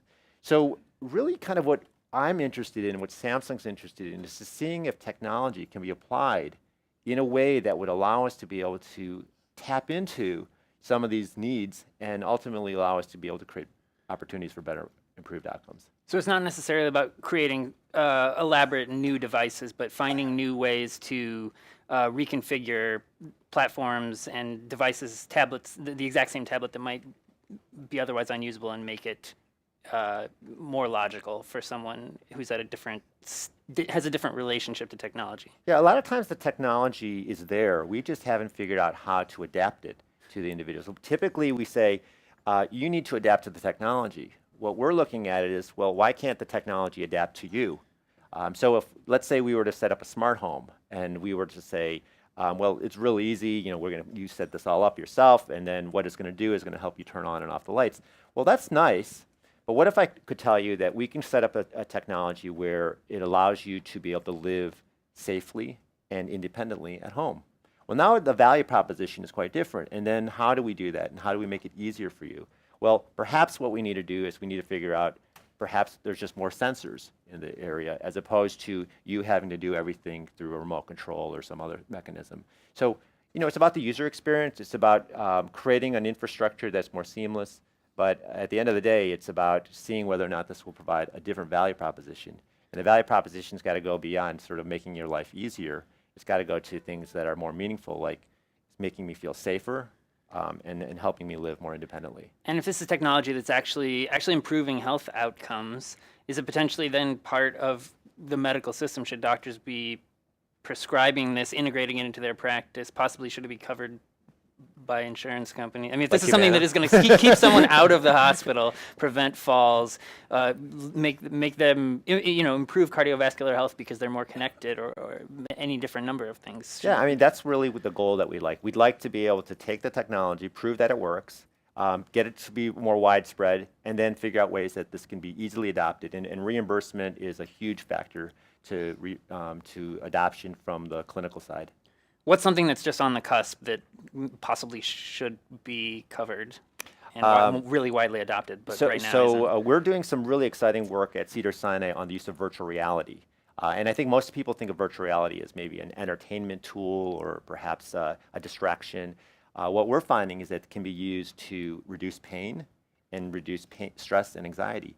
A true therapeutic tool on par with efficacy of morphine. It can reduce pain by about 24%. And we've actually seen patients who have been on narcotics who have been able to get off of narcotics with the use of the VR. So how does that work? Well, what happens is, and this is an emerging science where we have not just sort of seen it on a couple of occasions, but we actually have a randomized controlled trial that we just conducted at Cedars-Sinai in Los Angeles that is demonstrating that we are able to show patients who are receiving the VR have lower pain compared to the control group. And interestingly enough, the control group was watching the same type of content on a TV. So it's not the content, it's the immersive nature.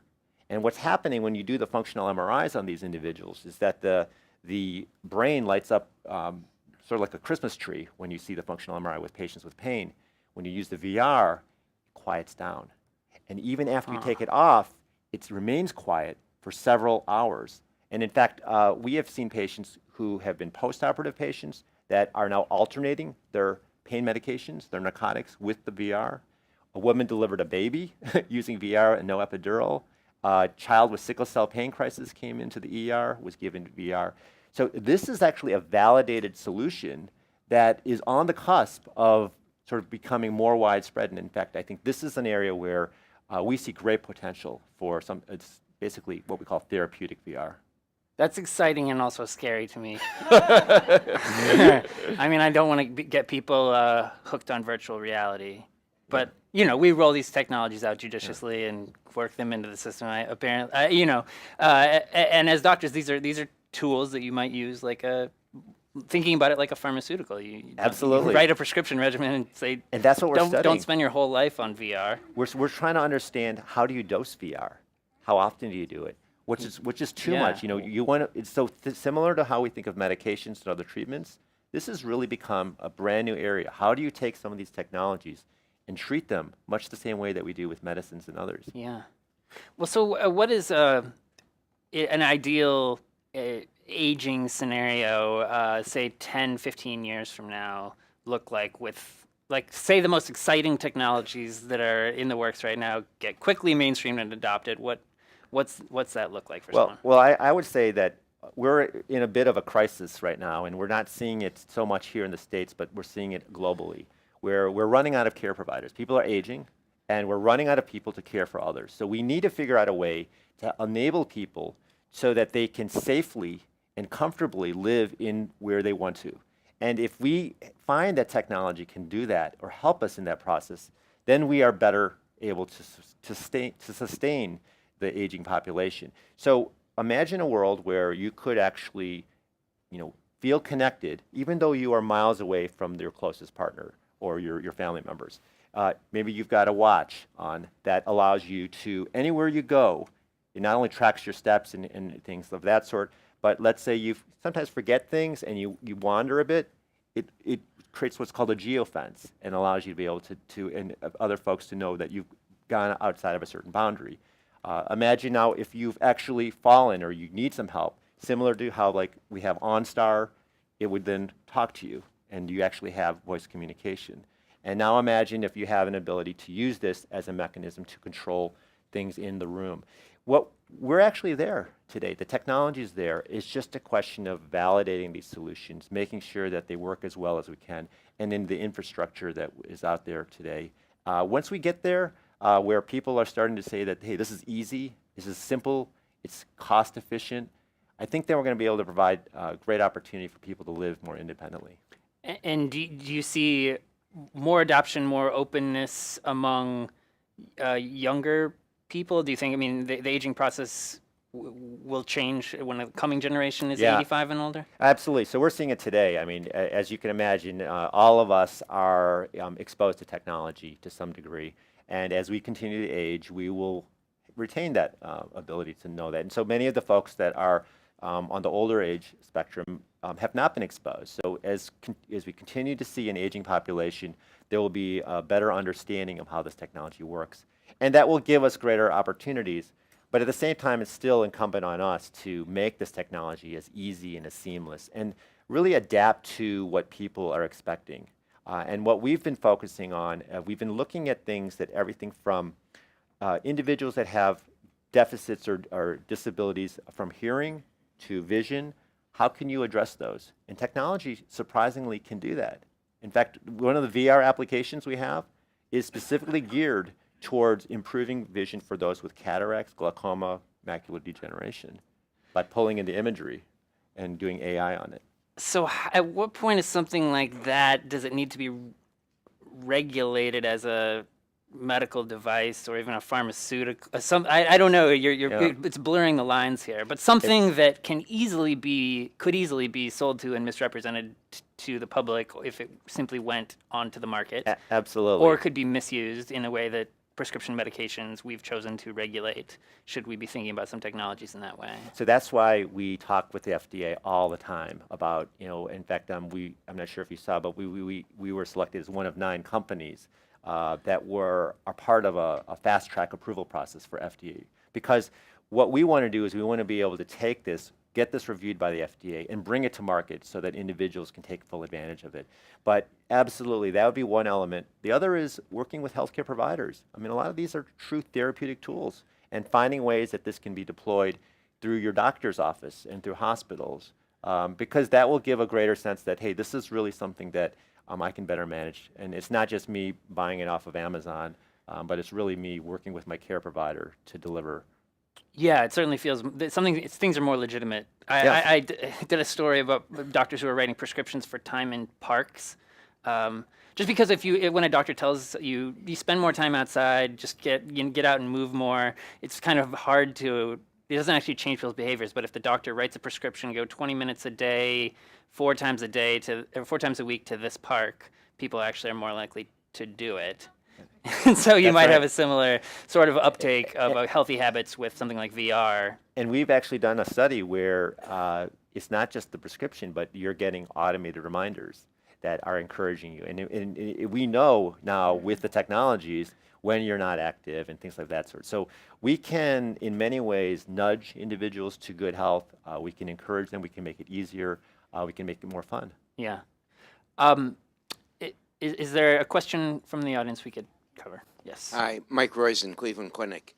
One comment, one question. The question is, hearing is an expensive thing to correct and one that disables the elderly because it causes lack of socialization, etc.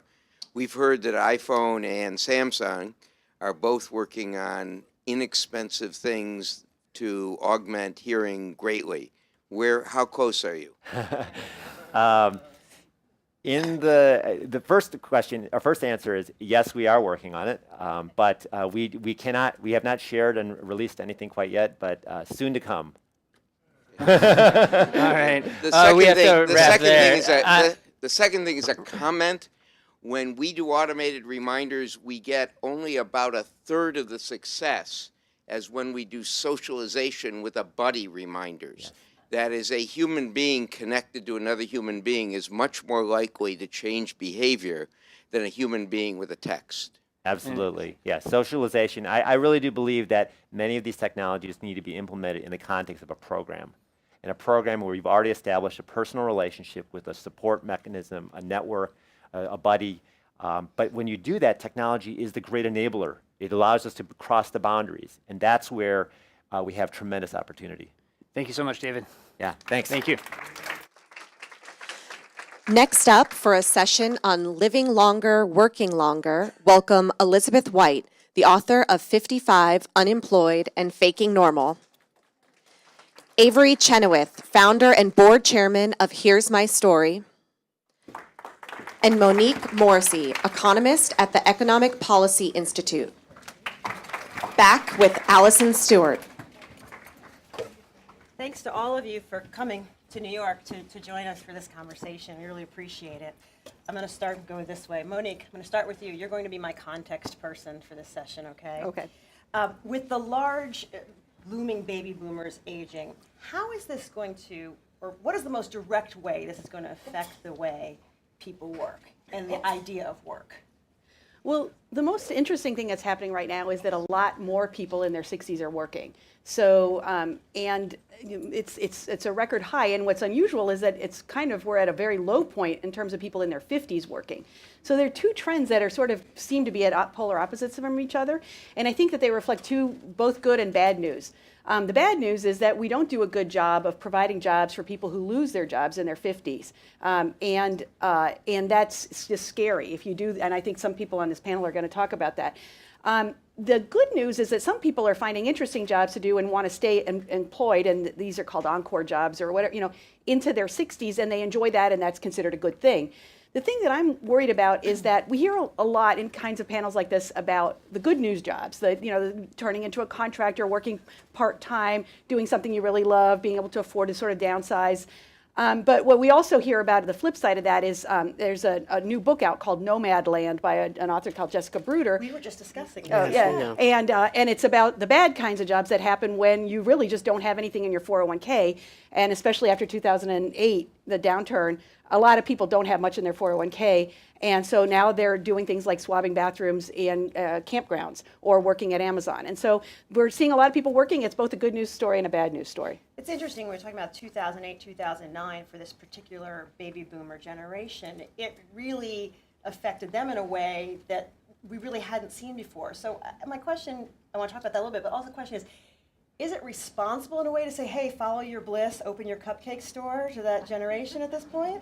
Well, I mean, some people are doing surprisingly well. The very top, like the top 10 or 20%. Yeah, go ahead. I think we have enough cupcakes, but that's fine.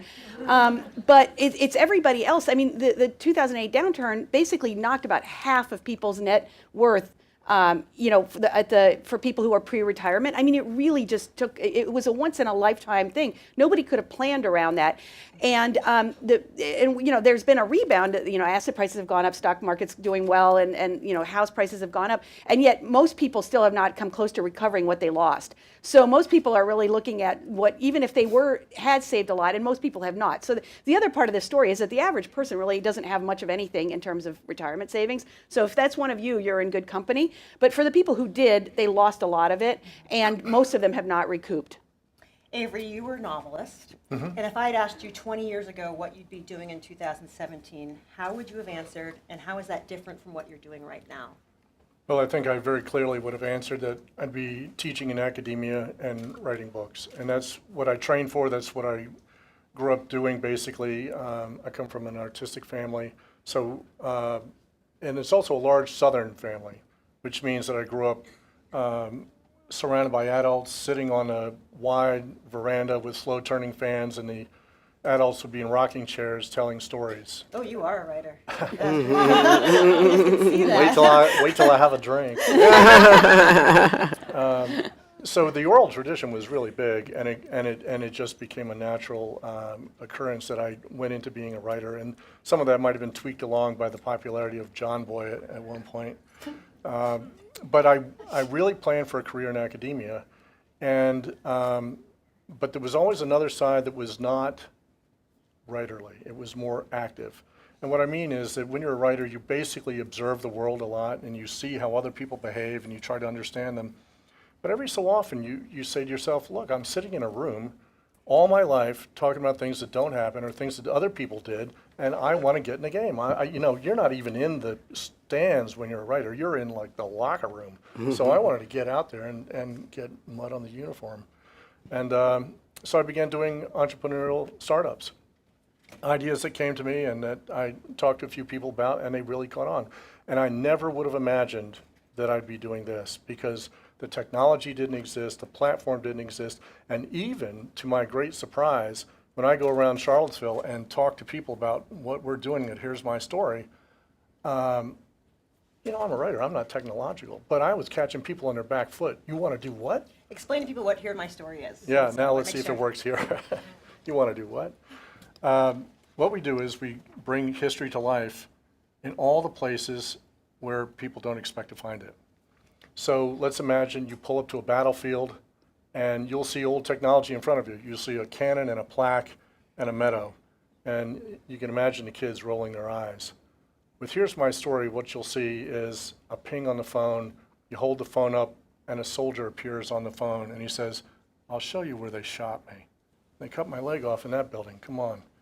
And as you turn your phone, you don't see the meadow, you see a Matthew Brady landscape, smoking, ruins, and you follow people into the past. So we've created this with an eye on national parks and on school children who've lost a sense of history, but also on those stories that go unheard.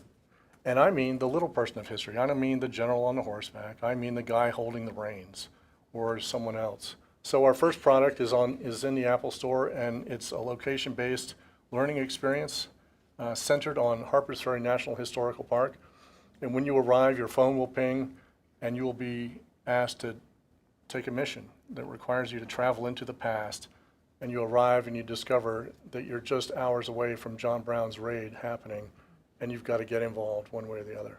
What was it like for you to make that turn from being a novelist, a writer, someone on your own, typing away, to having to embrace technology and learn a whole new language?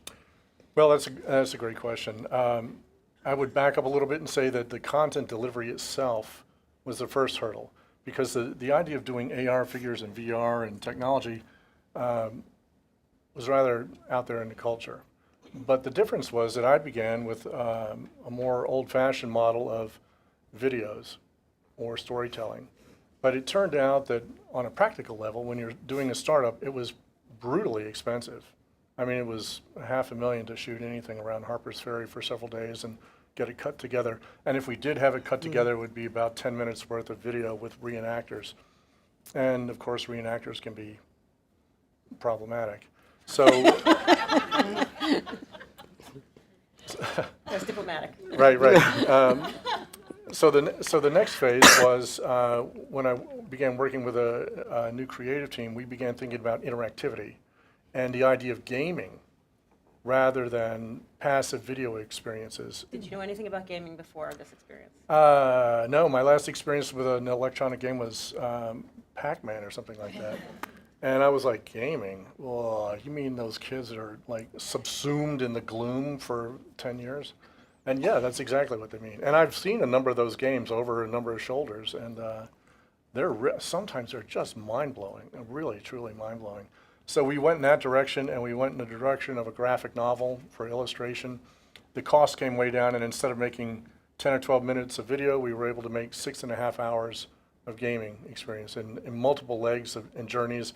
And instead of introducing 5 characters, we're able to introduce 30 characters. And these are real people from history. So the kids will run around the park and they'll encounter a little girl who spooks them out, and they will discover on the way home in a reveal that that's Annie Marmion, who was 10 years old and wrote a journal about being bombed and surviving in the streets of Harper's Ferry. And that gives them chills, and it inspires them to learn more, read more, and encounter more. Liz, I want to bring you in this conversation. You have a Harvard MBA. You own your own condo. Yet you also found yourself at one point in your life, in recent years, in danger of having your electricity cut off, and considering using food stamps. Explain to people what happened to you. You decided to go out on a venture of your own business, which was what many people hope to do, and you took the risk, but the risk seemed to be lead to something a little more catastrophic than you expected. So let me start by saying that my book is based on my lived experience. And I wrote it because in my friendship circle, what had happened to me, which is being someone with career choice and significant income, and then hitting a wall in 2008 from which I did not recover the way that I expected. So one of the things that happened, because I have all the props and credentials, like you said, and went out after Harvard. Harvard, one of the things they teach you is, to be an entrepreneur. And then when you have investors, you're going to put skin in the game. And skin in the game means your own money. So when you start an entrepreneurial venture, you don't think it's not going to succeed. And my business, in fact, went on for a number of years.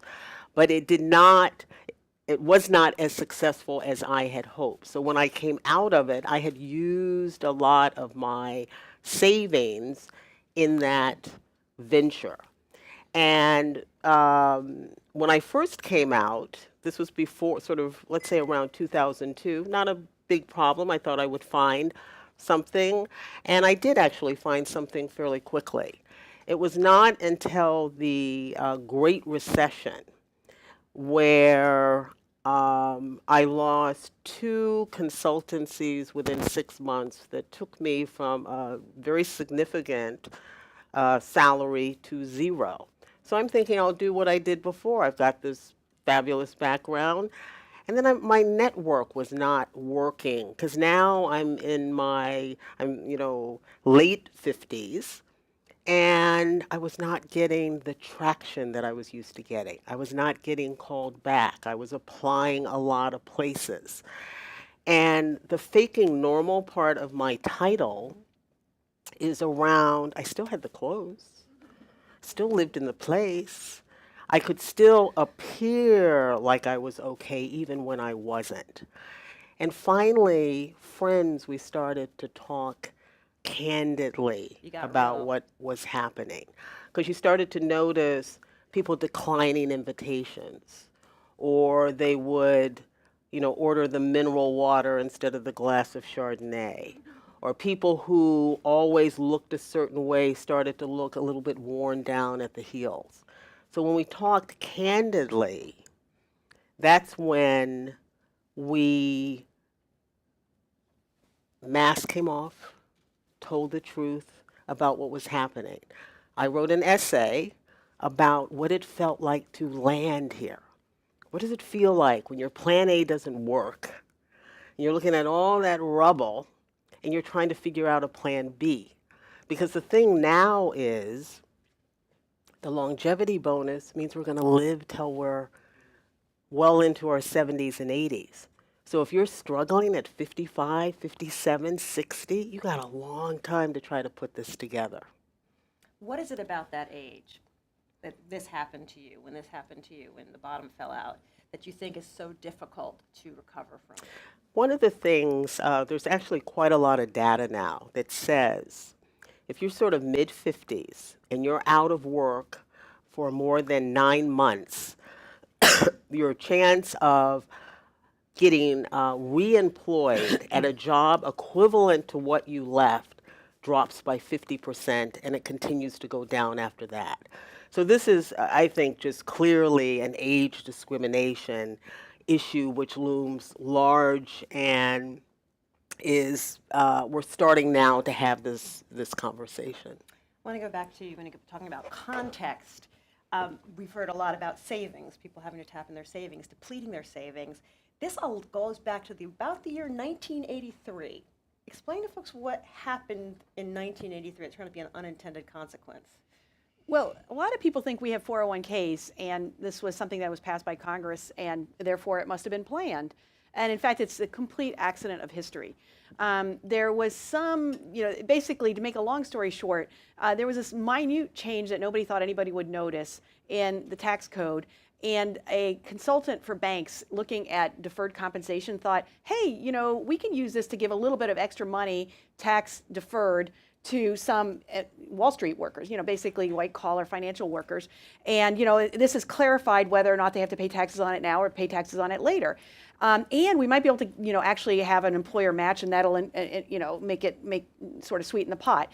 And so the guy who figured this out, his name was Ted Benna, he never thought that he was inventing a new kind of retirement plan or that this was going to replace pensions. The people he was working with had pensions, and he just thought this was a supplemental, thing. It's kind of, in the financial industry, as we know, that people have all kinds of different ways of getting paid that are not for normal people.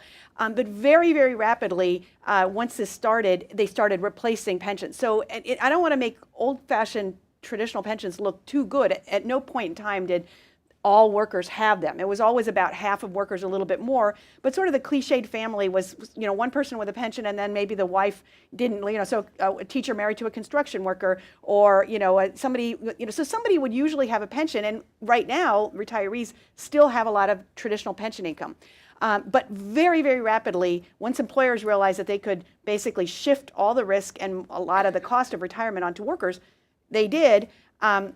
And it makes sense. In some ways, it made sense because what we were also seeing is that fewer and fewer companies could really imagine paying pensions decades and decades into the future. So the defined benefit pension plan was problematic in the private sector for many smaller employers. This sort of replaced it, but it's not like we were teaching people in school or, how to do this, or it wasn't like it was well planned. There were a lot of fatal flaws in the 401k system. It's very, the tax benefits are upside down. The wealthier people do better. They, a lot of employers don't even have a match, or can suspend it at any time. And also just the basic fact that people are having to figure out how to invest their money, how to save their money, how to spend their money in retirement, and none of us were prepared for that. Avery, one of the ways you were able to get your business off the ground is you became part of a incubator program at the University of Virginia. Tell me what that was like, and how important that scaffolding was like. And what was it like to also be in the startup culture with people half your age? Yeah, wow. Well, here's another novel. It was terrific. And my partner at the time, Stefan Bechtel, is a writer. And when he and I joined the iLab at Darden, we were the old guys in a room, and we were both book writers, which meant that we were technologically behind the curve, and we were culturally outside the curve. And by that I mean that we spoke as writers, and we would have exploratory conversations. And it seemed to me that everybody in there, who's a good deal younger, spoke in pitch decks. So they would be saying, this is me, this is my brand, this is what I'm all about, are you in? We'd be like, huh? And so we had a more rambling process. And in fact, I remember the very first day, after the introductions and the welcomes and all that, everybody sat down, flipped open their laptop, and began typing. And Stefan and I looked at each other and said, what in the world are they doing? How do you actually begin to start a company? So a lot of them were business students, so we were actually behind the curve in a lot of respects.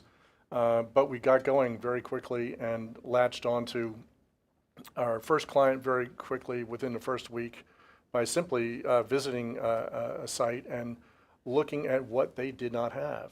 And that's where we stepped into our advantages, because as journalists and reporters, it was very easy for us to do the journey mapping phase with people and just interview them and come to understand what was missing in their lives and how what we had on our palette of options could be helpful to them. Okay, I'm going to send out the microphone in just a moment. I want to follow up with Liz. Hearing about Avery having this opportunity at the incubator, I thought about something in your book. You talked about resilience circles, how important it is if you find yourself in this position to create a family or a unit where you can help each other, because you really do need help and you need a place to be. So it's crazy making to land here. And particularly when we're not having the conversations about this sort of seismic shift that we're in the middle of, and we don't talk publicly about the pain that we're in. So what was so helpful to me is having a few friends that I could tell the truth to. That there's one friend, we borrowed the same $300 back and forth. 12 times, it doesn't, when she had money, I had money. But you will have hard times when you land here. It is a big hit to your self-confidence if you've been working your whole life, if you've been, had job and title and income.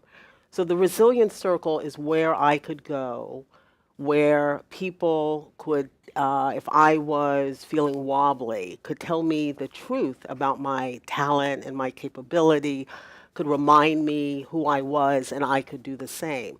Also, there are resources out here, but if you're in a place of despair and you're feeling beat down and kind of alone, you don't even have the energy to go out. So when a group of you start to talk together, one person will hear of something and then tells the rest of us, or you'll hear of something and you'll share it. Because I really feel that the cavalry's not coming. There's no big bailout in the works here for us. And so, to have a chance at something, I'd say, other than being old and poor in America, we're going to really have to help each other. And so resources, you're hearing about some of them today, but you have to have the wherewithal, the scaffolding, as you say, around you to be able to access them. And that's what I think the Resilience Circles can do. Do we have any questions from the audience? Right there. You can stand and say your name and hold the mic. Oh, hold on. Thank you very much. I just want to inform everybody, I'm the United Nations representative for Seroptimus International. Tomorrow, October 5th, United Nations International Day of Older Persons. Theme this year, it's interesting how we have this today, stepping into the future, tapping the talents, contributions, and participation of older persons in society. It will be, everything that we talked about today will be discussed tomorrow at the UN. Something I think is interesting, I'll go over here in one moment, that in your book that you talked about what you had to do in yourself, the inner work you had to do yourself. You said you had to get off your throne. Right. Which I thought was really self-aware. Yes. What did that mean? So if we're not going to make the money that we're used to, you're going to get offers that are just going to make you angry. You're used to making a certain amount of money. And so getting off my throne was this sense of, and I tell a story of a very good friend of mine came to me and she said, I have an opportunity to do some organization work. And I thought she meant kind of what President Obama was doing in Chicago. She meant organizing somebody's closet. And I said, Juan, I'm not doing that. She said, get off your throne.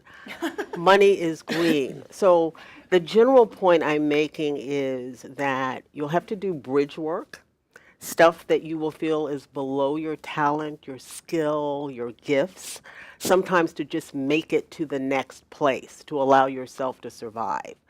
So I had to get off my throne. I got all these props and credentials where I'm taking then some assignments that I don't think I wouldn't have taken before. We're going to take one last question, then I have one last for you. Hi, I'm Claire Wan, doing retirement research at Urban Institute. So I wonder what kind of resources are missing to help people work in their older ages to find employment again and to start their businesses. Can you take that one, Monique? Well, yeah, I mean, I think that one thing we talked about just sort of obliquely here is age discrimination. And it's a very thorny subject, but it's been well documented. I mean, it's not something that's been much studied, but the studies that have been done out there where they mail in, applications and then they find out that they're getting 40% lower compensation, that kind of thing, that's obviously something that needs to be watched. I think that people hang on to jobs, but if they lose their jobs in their 50s, it's hard for the reasons that you mentioned. I also think that one of the things that's a bigger topic that I think has been talked about in other things is about healthcare costs. So if we can do something, I think a lot of things that makes people not, stay out of the workforce, or a lot of it has to do with healthcare. And we went some way towards fixing our healthcare system, but not entirely. And I think one fact that we haven't discussed, but that's not well known, is that even with Medicare, that people out-of-pocket costs for older workers, older seniors, is very high. And there's some talk of trying to subsidize that, because I think that's some of the discrimination against older workers is prejudice. And some of it is statistical. I mean, if you hire an older worker, their healthcare costs are going to be higher. And even under the Affordable Care Act, that reduced some of that, but it didn't go away. So then there's no easy way to do that, and I don't have a quick answer, I should say, because you also don't want to do something that sort of subsidizes older workers at the expense of younger workers. But at least we should take healthcare costs out of the work equation as one small proposal I would have. We're going to go over time, but I want to let each of you have one piece of information you think that would help people. I think one thing that's important is to not think this is just, as someone said backstage, the pesky little problem of boomers. Everybody is going to age, is going to have a longer lifespan. So boomers, we're just the first ones over the hill. I don't want to say over the cliff, over the hill. But you're coming up behind us. So as we are figuring out these problems, we're going to need you to help us, because it's going to be happening to you very soon. Avery, do you want to have one last thought? Sure, yeah. I would just say in Charlottesville, a lot of people introduce me and say that I've got a lot of tenacity for having pursued this as diligently as I have. For me, it's not tenacity, it's the joy of the discovery. I mean, it really is a form of rock climbing, and it's got, believe me, it's got existential peril underneath it all the time. This is something that really makes you wake up in the morning and makes you love life, to get out there and engage and change and be involved. Monique, Avery, Liz, thank you so much for sharing your stories.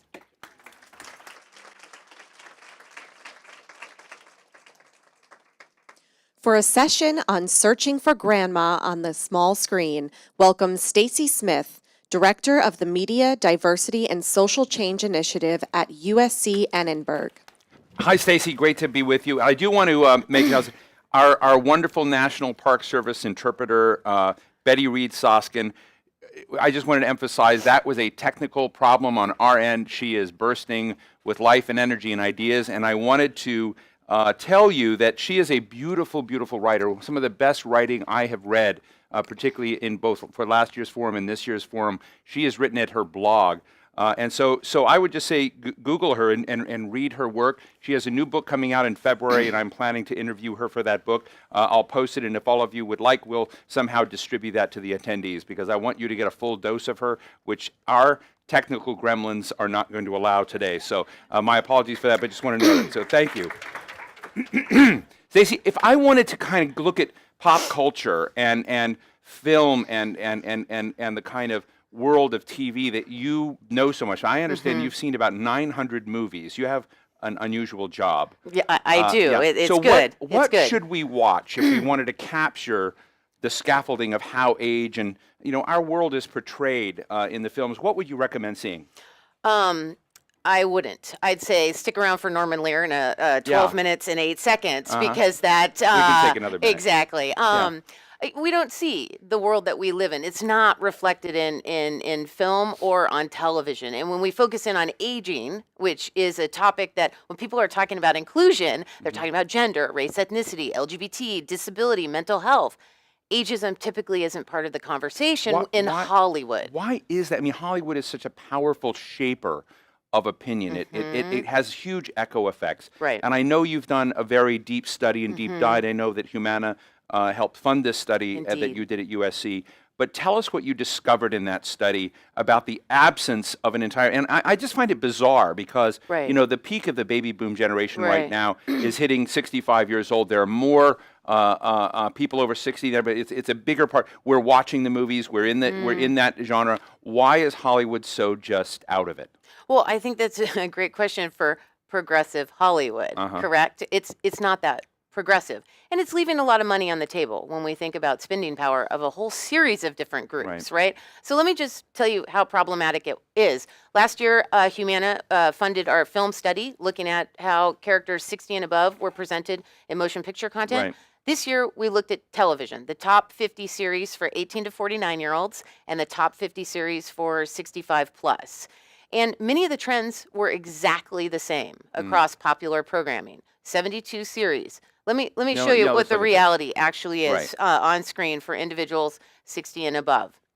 Out of 1,609 speaking characters that we evaluated, and we evaluate, Steve, every character that says one word, which is a really low hey. bar. Yeah, You're okay, in. yeah, You're okay, in, great. right? And I'm not going to ask you how old you are. I remember but I was you in a might be movie in the once study. and I said something like, hey, and the extras on the TV said, oh my God, you spoke. Right. Now you I can have get to a SAG space- AFTRA yeah. card. Yeah, Okay, exactly. so only 9.4% of all speaking characters on screen are 60 plus. 9.4. Yet in the U.S., seniors clock in at 19.9. So we see a clear disconnect on screen. This isn't too terribly different than film.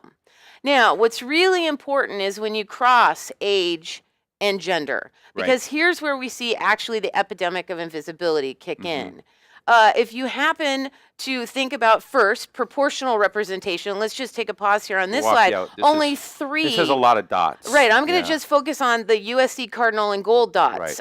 Focus on the Cardinal dots. Only 3 shows out of 72 have proportional representation. What does that mean? Only 3 shows are roughly 20% of the characters are 60 and above. Only 3 out of 72. And it doesn't really differ if you're in 18 to 49 or 65 plus in terms of popular shows. Now let's cross age and gender and see the bottom fall out. Out of 72 shows that we evaluated, not one had a senior character or character 60 plus that was an Asian female speaking on screen. Not one. 70 out of 72 didn't have a 60 plus Latina, and 64 out of 72 didn't have a Black or African American female senior on screen. So we see this epidemic of invisibility. When I said you can't look at television and see the world we actually live in, these data present a really problematic picture about television. This is amazing. How many, I mean, we've talked a lot about racism in Hollywood on one Indeed. level. You know, now we're talking about ageism in Hollywood.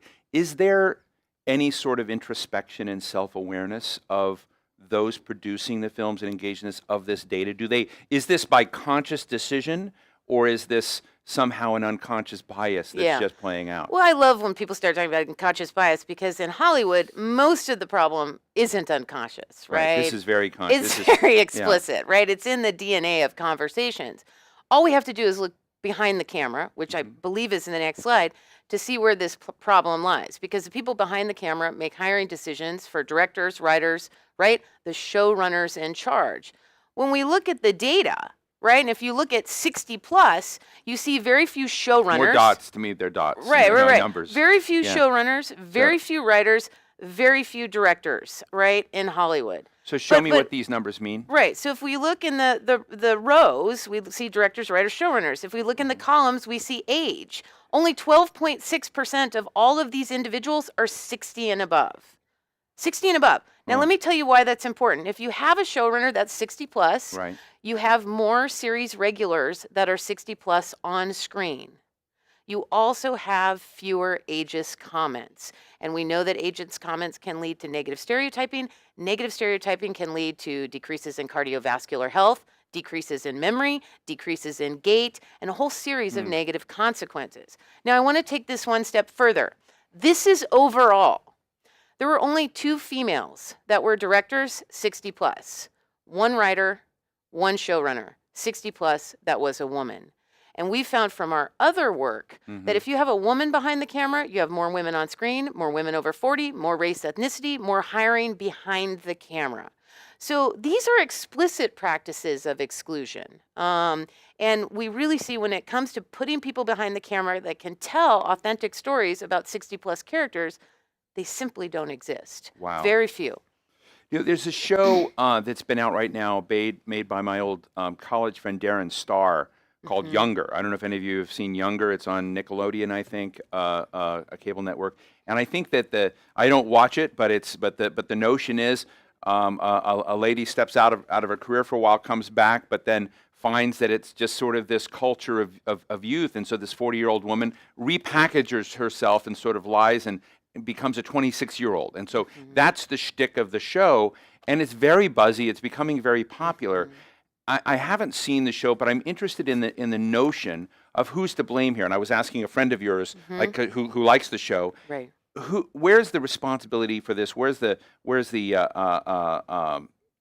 basically the moment when you sort of look at who's to blame for this equation? And she said it's the woman who lied about her age. And I'm interested in whether or not it's the scaffolding of our society compelling that bizarre and weird denial of oneself and whatever. How do you, in the Hollywood space, how do you deal with something like Younger? Well, I think you, as a social scientist, I'm not going to ever generalize from one show, Right. I'm not going to do that. That'd be a different type of scholar who's interested in But cultural it is out patterns. there as a Absolutely. notion of tension. So I want to address it You in know, a few right, different ways. So we see interesting age compression effects, whether it's on television or in film. We have characters that are 40 or over that are women. 40 is the sell-by date in Hollywood, right? So the older you are, the less Right. likely you are to work, essentially. We also have 13 to 20-year-olds being just as sexualized as 21 to 39-year-olds on screen. So the effects work pressing towards this middle. Age up, younger actors; age down, older actors, if they're female. Males really get the opportunity to do just about anything and age gracefully and hold positions of power on screen. Where's the issue? The issue is who's greenlighting, who's show running, who's producing, who's writing. If those writers' rooms represent a fraction of the population, and what we've seen in our other work, straight, white, able-bodied men, if that's who's telling the stories, right, then we're going to see a very skewed picture of what it means to age on screen from a very narrow and limited perspective. And I would say it's about what gets greenlit. And television in some respects is a little better than film, but not the We were panacea. just talking about Frankie and Gracie, Gracie and Frankie. And I know that's not in your study, but Right. is that something with Frankie and Gracie, with Jane Fonda and Lily Tomlin and great cast, is that something that's hopeful, that is inspired? Do you get this sense that there's any echo effects of that among other parts of Hollywood? Say, wow, that was a viable project, a popular project, that you might see some dent in these bad trends? One would hope, right? The thing that's most important, only 8.4% of all series regulars, reoccurring characters, are 60 plus. That show pushes the needle. If we were to include it in our study, it moved the needle up a little bit, right? Because we have reoccurring characters in those central roles. And it allows us to see more complexity and more richness of not only them, but other characters in the same age bracket. So the issue always is what creates ratings, what makes money, right? What's Right. the return on investment? This is a very powerful audience, the 60 plus audience, and they have financial power, right? It would be a missed opportunity to not tell stories to that particular age group. We had dinner last night. We raised it. We had some interesting and oftentimes uncomfortable conversations at dinner. And I posed this question about whether some of what we see in society is a function not just of this adoration of youth and having a millennial event every 2 days and all of this, but there's a certain acquiescence that our elders allow to happen. And I'm wondering how much of this can be undone by the marketplace, by the way people are spending money, the way they communicate. How much of this do you think, as a social scientist, can be shifted if we had an attitudinal, seismic shift in what elder Americans expected from, say, the Hollywood industry? Yeah, I think that'd be difficult, right? Because to create change, you have to be very specific, right? You have to be industry specific, occupation specific, like a particular university specific, right? To create Right. change. So what we've been doing at the Media Diversity and Social Change But don't Initiative. you think black audiences have been doing this? And Well, demanding, that's a you great know- question. When the numbers haven't moved at all in film in a decade, and a company like Disney hadn't hired a black director in 10 years on one of the top 100 films over a decade, 1,000 movies, only 3 African American Right. women work across 900 films as a director. No. Hmm. So we need targeted solutions. So we've come up with this equity writer solution, getting A-list talent and getting financiers to put in their contract what's on screen and what's going on below the line behind the camera should reflect the world we actually live in, not a very narrow slice that represents very few.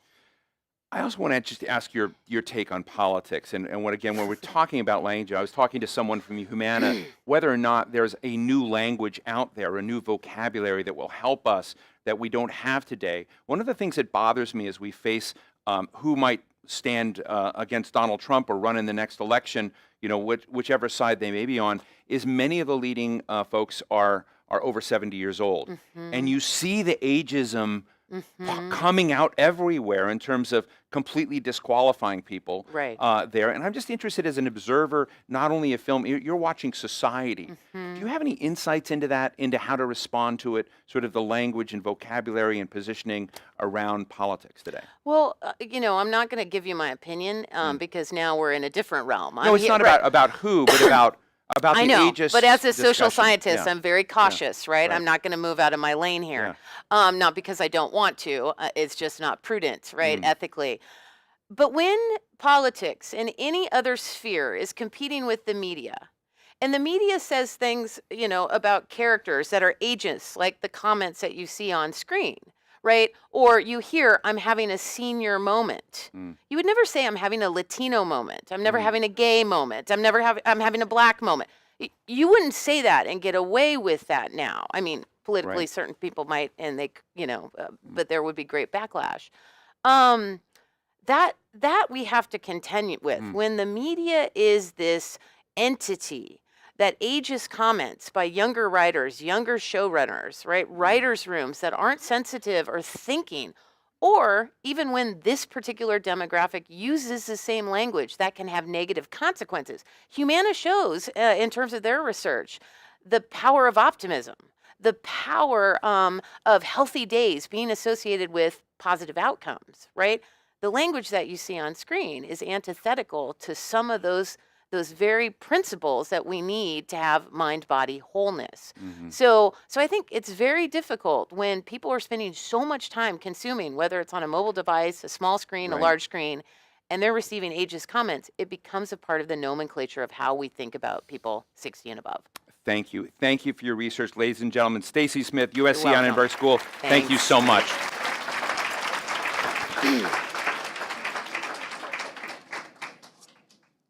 Now, please welcome TV writer, producer, and director Norman Lear. Leading the conversation, welcome back Allison Stewart.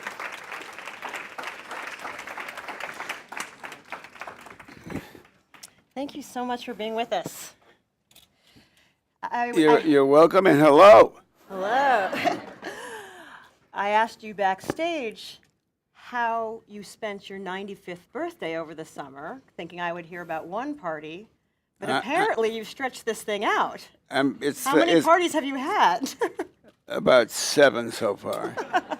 We're having a big one tomorrow night. You were here. We decided to make it a year, the birthday year. So, and we're doing a little fundraising for People of American Way. So we have a big one tomorrow night. And I just was up at 5 o'clock this morning in Chicago because we had a big one in Chicago last night. So on the 4th of July, it'll be my 95th 4th of July.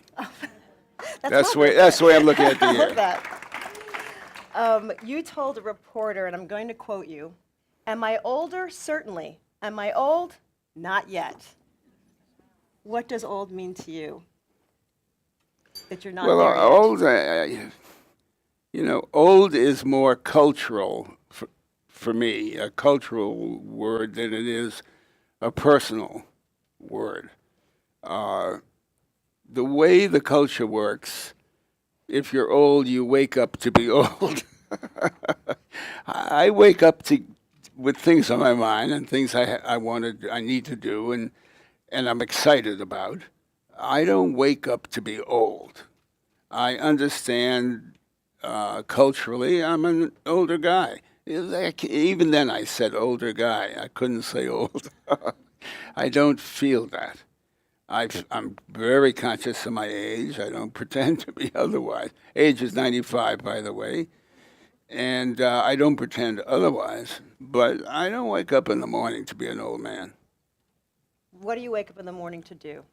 Whatever it is on my mind to do. Today, to fly out of Chicago at 7 o'clock in the morning and to be with Allison at this moment. One of your recent passion projects you've been working on for years is a sitcom where the center of the sitcom is older people and their lives in a very real way, and it's called Guess Who Died? Guess Who Died? Just sold it to NBC. Yes. Just hired. Thank you. Hired a director, and we're starting the cast. This is all very, very right now.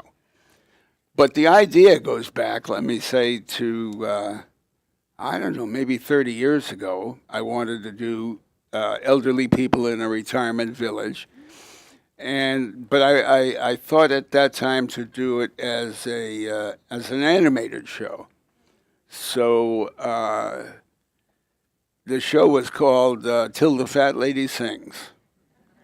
And Anne Bancroft played a role. Kirk Douglas had had a stroke, and he did for me one line, which we were going to use. Remember, this is animated, so he was going to be a character in a wheelchair who said only one thing when he's called on to say a line. No matter who he was saying it to, he said, "Never have a stroke," and he loved it. He loved it.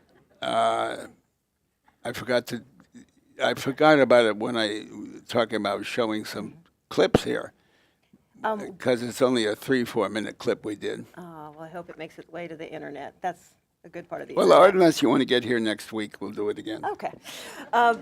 One of the things that's interesting, and to the topic we're talking about today, is when you originally had this idea for this sitcom, you didn't get the warmest reception from network executives. Not Tell me our about that. demographic. Not our demographic. That was the refrain. They laughed. It was funny, but not our demographic. And something has gone on and is going on in the culture again, because there's a sudden realization that we're all if we're fortunate, going to reach an older age. And suddenly there's great interest in this. When you think about storylines for this project, what kind of storylines do you want to follow that you don't normally see now on television? Well, in the pilot of Guess Who Died, there's a guy, Murray, who's very much in love with his wife, who has had Alzheimer's for several years. And she hasn't got long to live, we learn at the beginning of the episode.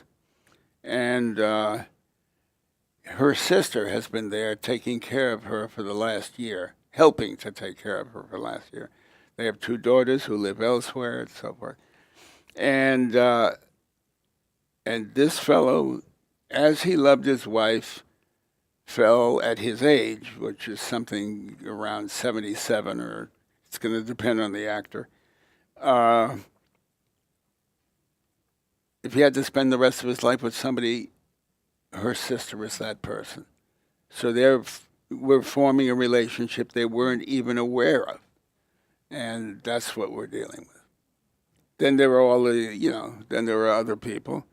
I can't wait to get to the episode where another character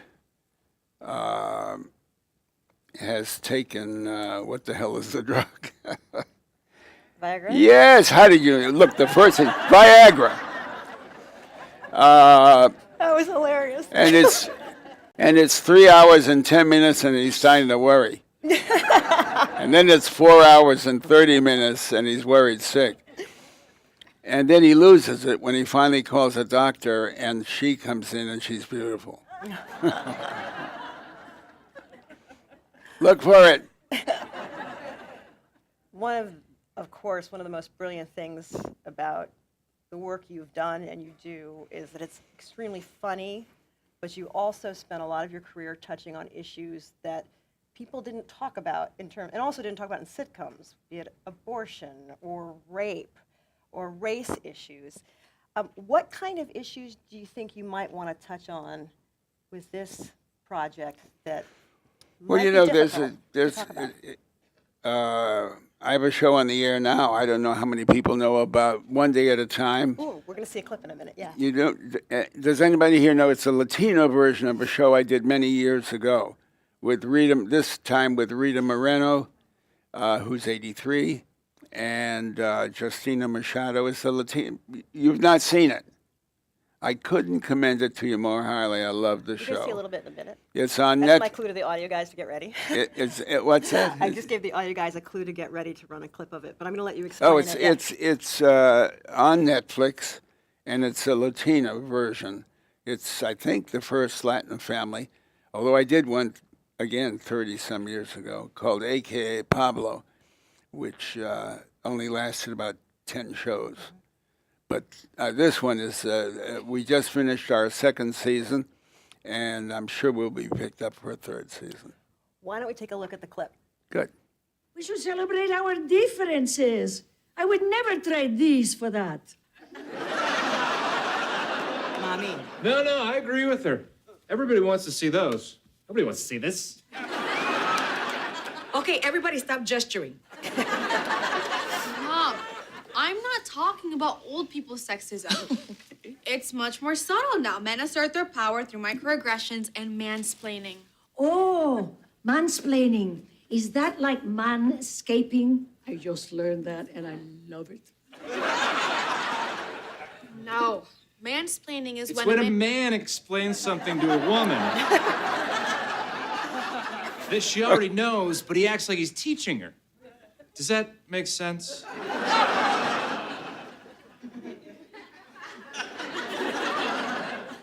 What? I was just explaining what mansplaining. Oh, wow.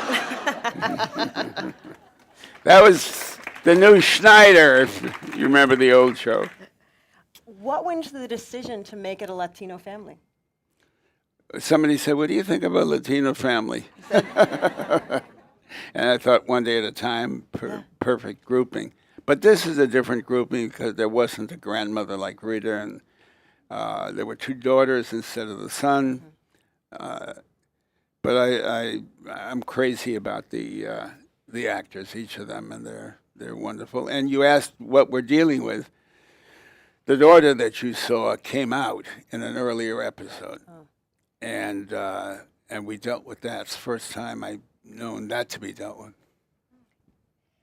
One of the things I think's great about your career, especially in the recent years, is you really adapted to all the new ways that we watch TV and we consume media. You have your own podcast. You're working with Netflix. What did you think when you first realized that people weren't going to sit for appointment television anymore and watch, and that they were going to be able to pick up their phones and take it with them? What I thought was, but they are going to be able to watch 3 shows before they go to bed. 3 episodes of the same show before they go to bed. And that, from Netflix tells me, is the average for Netflix viewers. if you tune in one day at a time to take a look at what we're doing, be prepared to sit for an hour and a half. That's the average. And that's totally new to me. How do you like that? Do you like that as a creative person? Well, I like it in that way. I don't like it in that we just finished a second season. It won't be on until January. And so it's difficult to be, topical, really topical. And there are a couple of things I'd love to be dealing with that we deal with sketchily broadly, but we can't deal with it the day of. Well, that leads me nicely to your Twitter account, which you were very active, and you do deal with political issues. You're very open about your politics and speak very clearly and plainly. Could we please put up the tweet that Norman tweeted recently? As a combat vet, I fought Nazis of World War II. Today, I take a knee once more in solidarity with my brothers and sisters still fighting for equality and justice. Thank you. Thank you. Somebody came across that photograph all those years. That was in Foggia, Italy. I couldn't believe it, but it occurred at the right moment. Yeah. Yeah, and what made you want to make that tweet? Because that's this is a controversial position. I'm a First Amendment addict. I believe we have a right to express ourselves. And that's what that was all about. During your time in World War II, I'm often struck by that being an experience that so many people had, and people were able to galvanize around this. And now we're in our silos, and you like this, and I like that, and we don't have that sort of unifying experience as Americans anymore. How do you think that has changed the culture? I don't know. I don't think we're led well. I don't think we're led well, period. That's a complete sentence. In any area of, whether it's corporate America or pharmaceutical, well, that's corporate America, or political America, the American people don't have the leadership they earn. In their emotionally crowded lives, I'm sure people here fare better on an average than the people we're talking about. In their difficult lives, thinking about sending kids to school, feeding them, where all of these things become real serious problems and so forth. They need true leadership.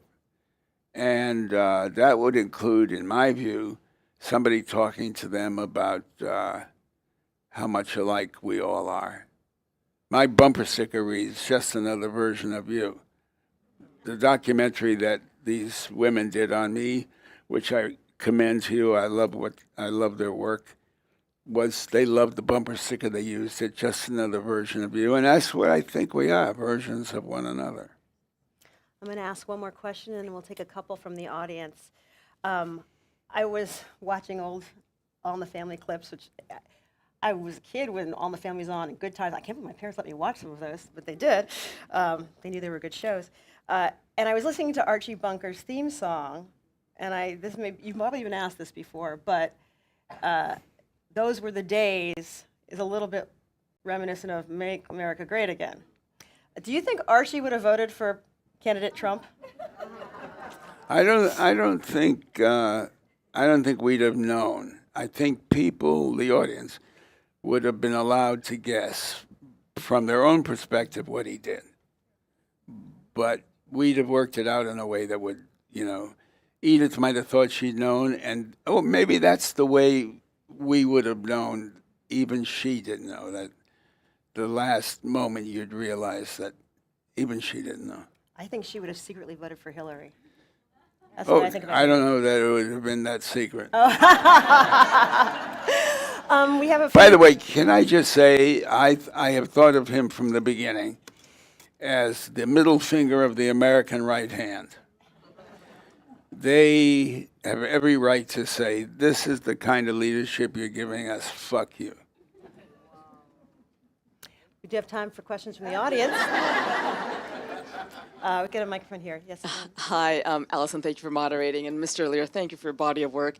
So as a doctor, I had the privilege of caring for a World War II veteran, 86 years old. He actually lied about his age. He was 14 when he got drafted.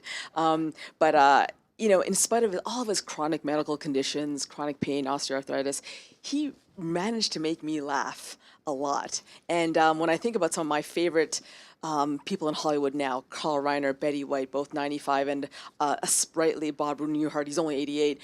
I don't think it's a coincidence that these individuals also worked in comedy. And so I wonder, you know, that adage, laughter is the best medicine. I wonder if it's what your thoughts are in terms of your career and the role of comedy and laughter in terms of your longevity, happiness, and health. I think we're examples of people who lived longer, and we happen to be in comedy. Those examples exist today in retirement villages and so forth, where you'll find people who are funny, and not funny because they're old. That's the thing that drives me crazy. They're not funny because they're old, they're funny because they're funny. And I mean, I because we're doing the show, I have visited enough of these places and talked to enough people. But we live in a culture that kind of suggests or believes that age, although we each and every one of us seek it, we want it, we want to stay around. But we treat it like it's, oh my God, it's coming. And it ain't like that. It's, you know, we are all susceptible to having a good time at any age. So. Hi, Lindsay Tully from New York City. I think of you as a feminist and obviously a super liberal. Could you talk a little bit about what the source of those views are? What was it in your background, your family background, or your mentors? I'm the father of 5 daughters, one son, 5 daughters. I was married to a woman, and we had All in the Family on the air and Maude on the air. As the women's movement was rising and eventually cresting, I've always thought it crested with, not that we led the way, but we represented the cresting when Edith just took Archie apart on one show. You know, when he screamed at her, you got to change your life, all right, I'll give you 30 seconds, change! And she got up and she lambasted him. Am I answering your question? I mean, I grew with and these characters grew with the movement. We were all as one. And for you personally? And by me, with 5 daughters and who were led by a feminist mother, you know, how could I not? How could we? You have a choice. So I don't think we were leading. But we were certainly representing everything that was happening around us. Okay, right here we have a question. Hi, Mr. Lear. I'm a great fan of yours. You're just an incredible man. Oh, thank you. Could you name a person, tell us about a person briefly, famous or not, who you most admire, or among the person who is among the people you most admire, and why? Well, there are so very many people that I admire, but what the question brings to mind is something, I don't know who said this, but I've known it seems all my life. Each man is my superior in that I may learn from him. I've never known anything I thought was more valuable and more correct. There's something to learn from everybody if one pays sufficient attention. And I mean, that's the best answer I have. There are too many people to name. I admire so many people in so many elements of our life and our culture. But the notion that everybody is valuable because there's something to learn from everyone. I love that. To follow up, is there? Is Well, there- we might as well go all the way with that. Thanks. I want to follow up on this woman's question. Is there anyone currently doing what you do, someone like a Shonda Rhimes or Lee Daniels, or who is a writer, Well, Lee creative? Daniels, I saw him last night in Chicago, and he's a glory. Whose work that you really admire and you really yes. think? Is it Lee? Yes. But Spielberg is still doing that, and I mean, there's just so many people that are. I mean, it's everywhere. Yeah. We have time for one more question from the audience. This lucky person.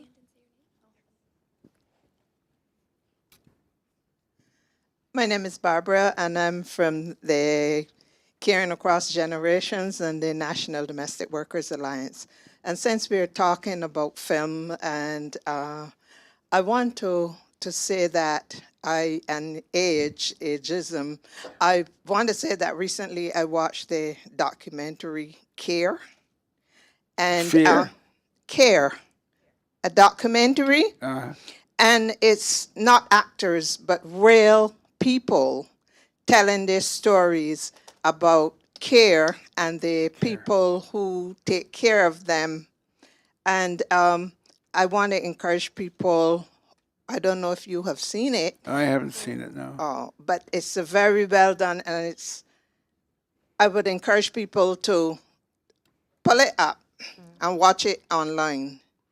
I will do that. Yes. Thank you. We only have a few more seconds. I'm going to ask you the secret to a happy life. The secret to a happy life. 2 little words we don't pay enough attention to. Over and next. Something is over, it's over, and we are all on to next. And if there was a hammock in the middle of those 2 words, that would be the best definition of living in the moment. So that leads me to think that the fact of this moment, for me, is I have lived 95 years, months, days, weeks, minutes, hours, just to get here to see you looking at me the way you're looking at me, holding that pencil with your eyes. Now, it's taken me a few more seconds to see you do this and that. We can do this all day. and it has taken everyone in your audience every split second of their lives to hear me say this now and to hear you say, I'm finished. It's lovely to meet you. Good to meet you also. Thank you so much. Thank you.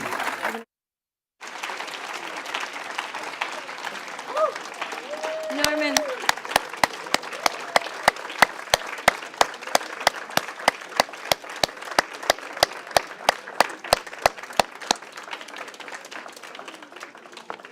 I never thought that I would have to follow Norman Lear. I just want to say a couple of things. I think today was equal parts realism and optimism, exemplified just now by Norman Lear, who says he wakes up every day excited not to be an old man. I think we should all be selling TV pilots at the age of 95, and I can't wait to see Guess Who Died. That sounds funny. I think we also, just last note, we gained a new vocabulary today, new ways of characterizing what it means to grow older. Farewell to senior moment, or anti-aging, or aging in place. We now age in the right place. And I hope you all felt like you were in the right place with us today. We are so grateful for you for being here with us all morning. Thank you to Humana for making this conversation possible. Thank you to our moderators and all our speakers, and thank you to all of you. We know how precious your time is. Thank you for spending so much of it with us.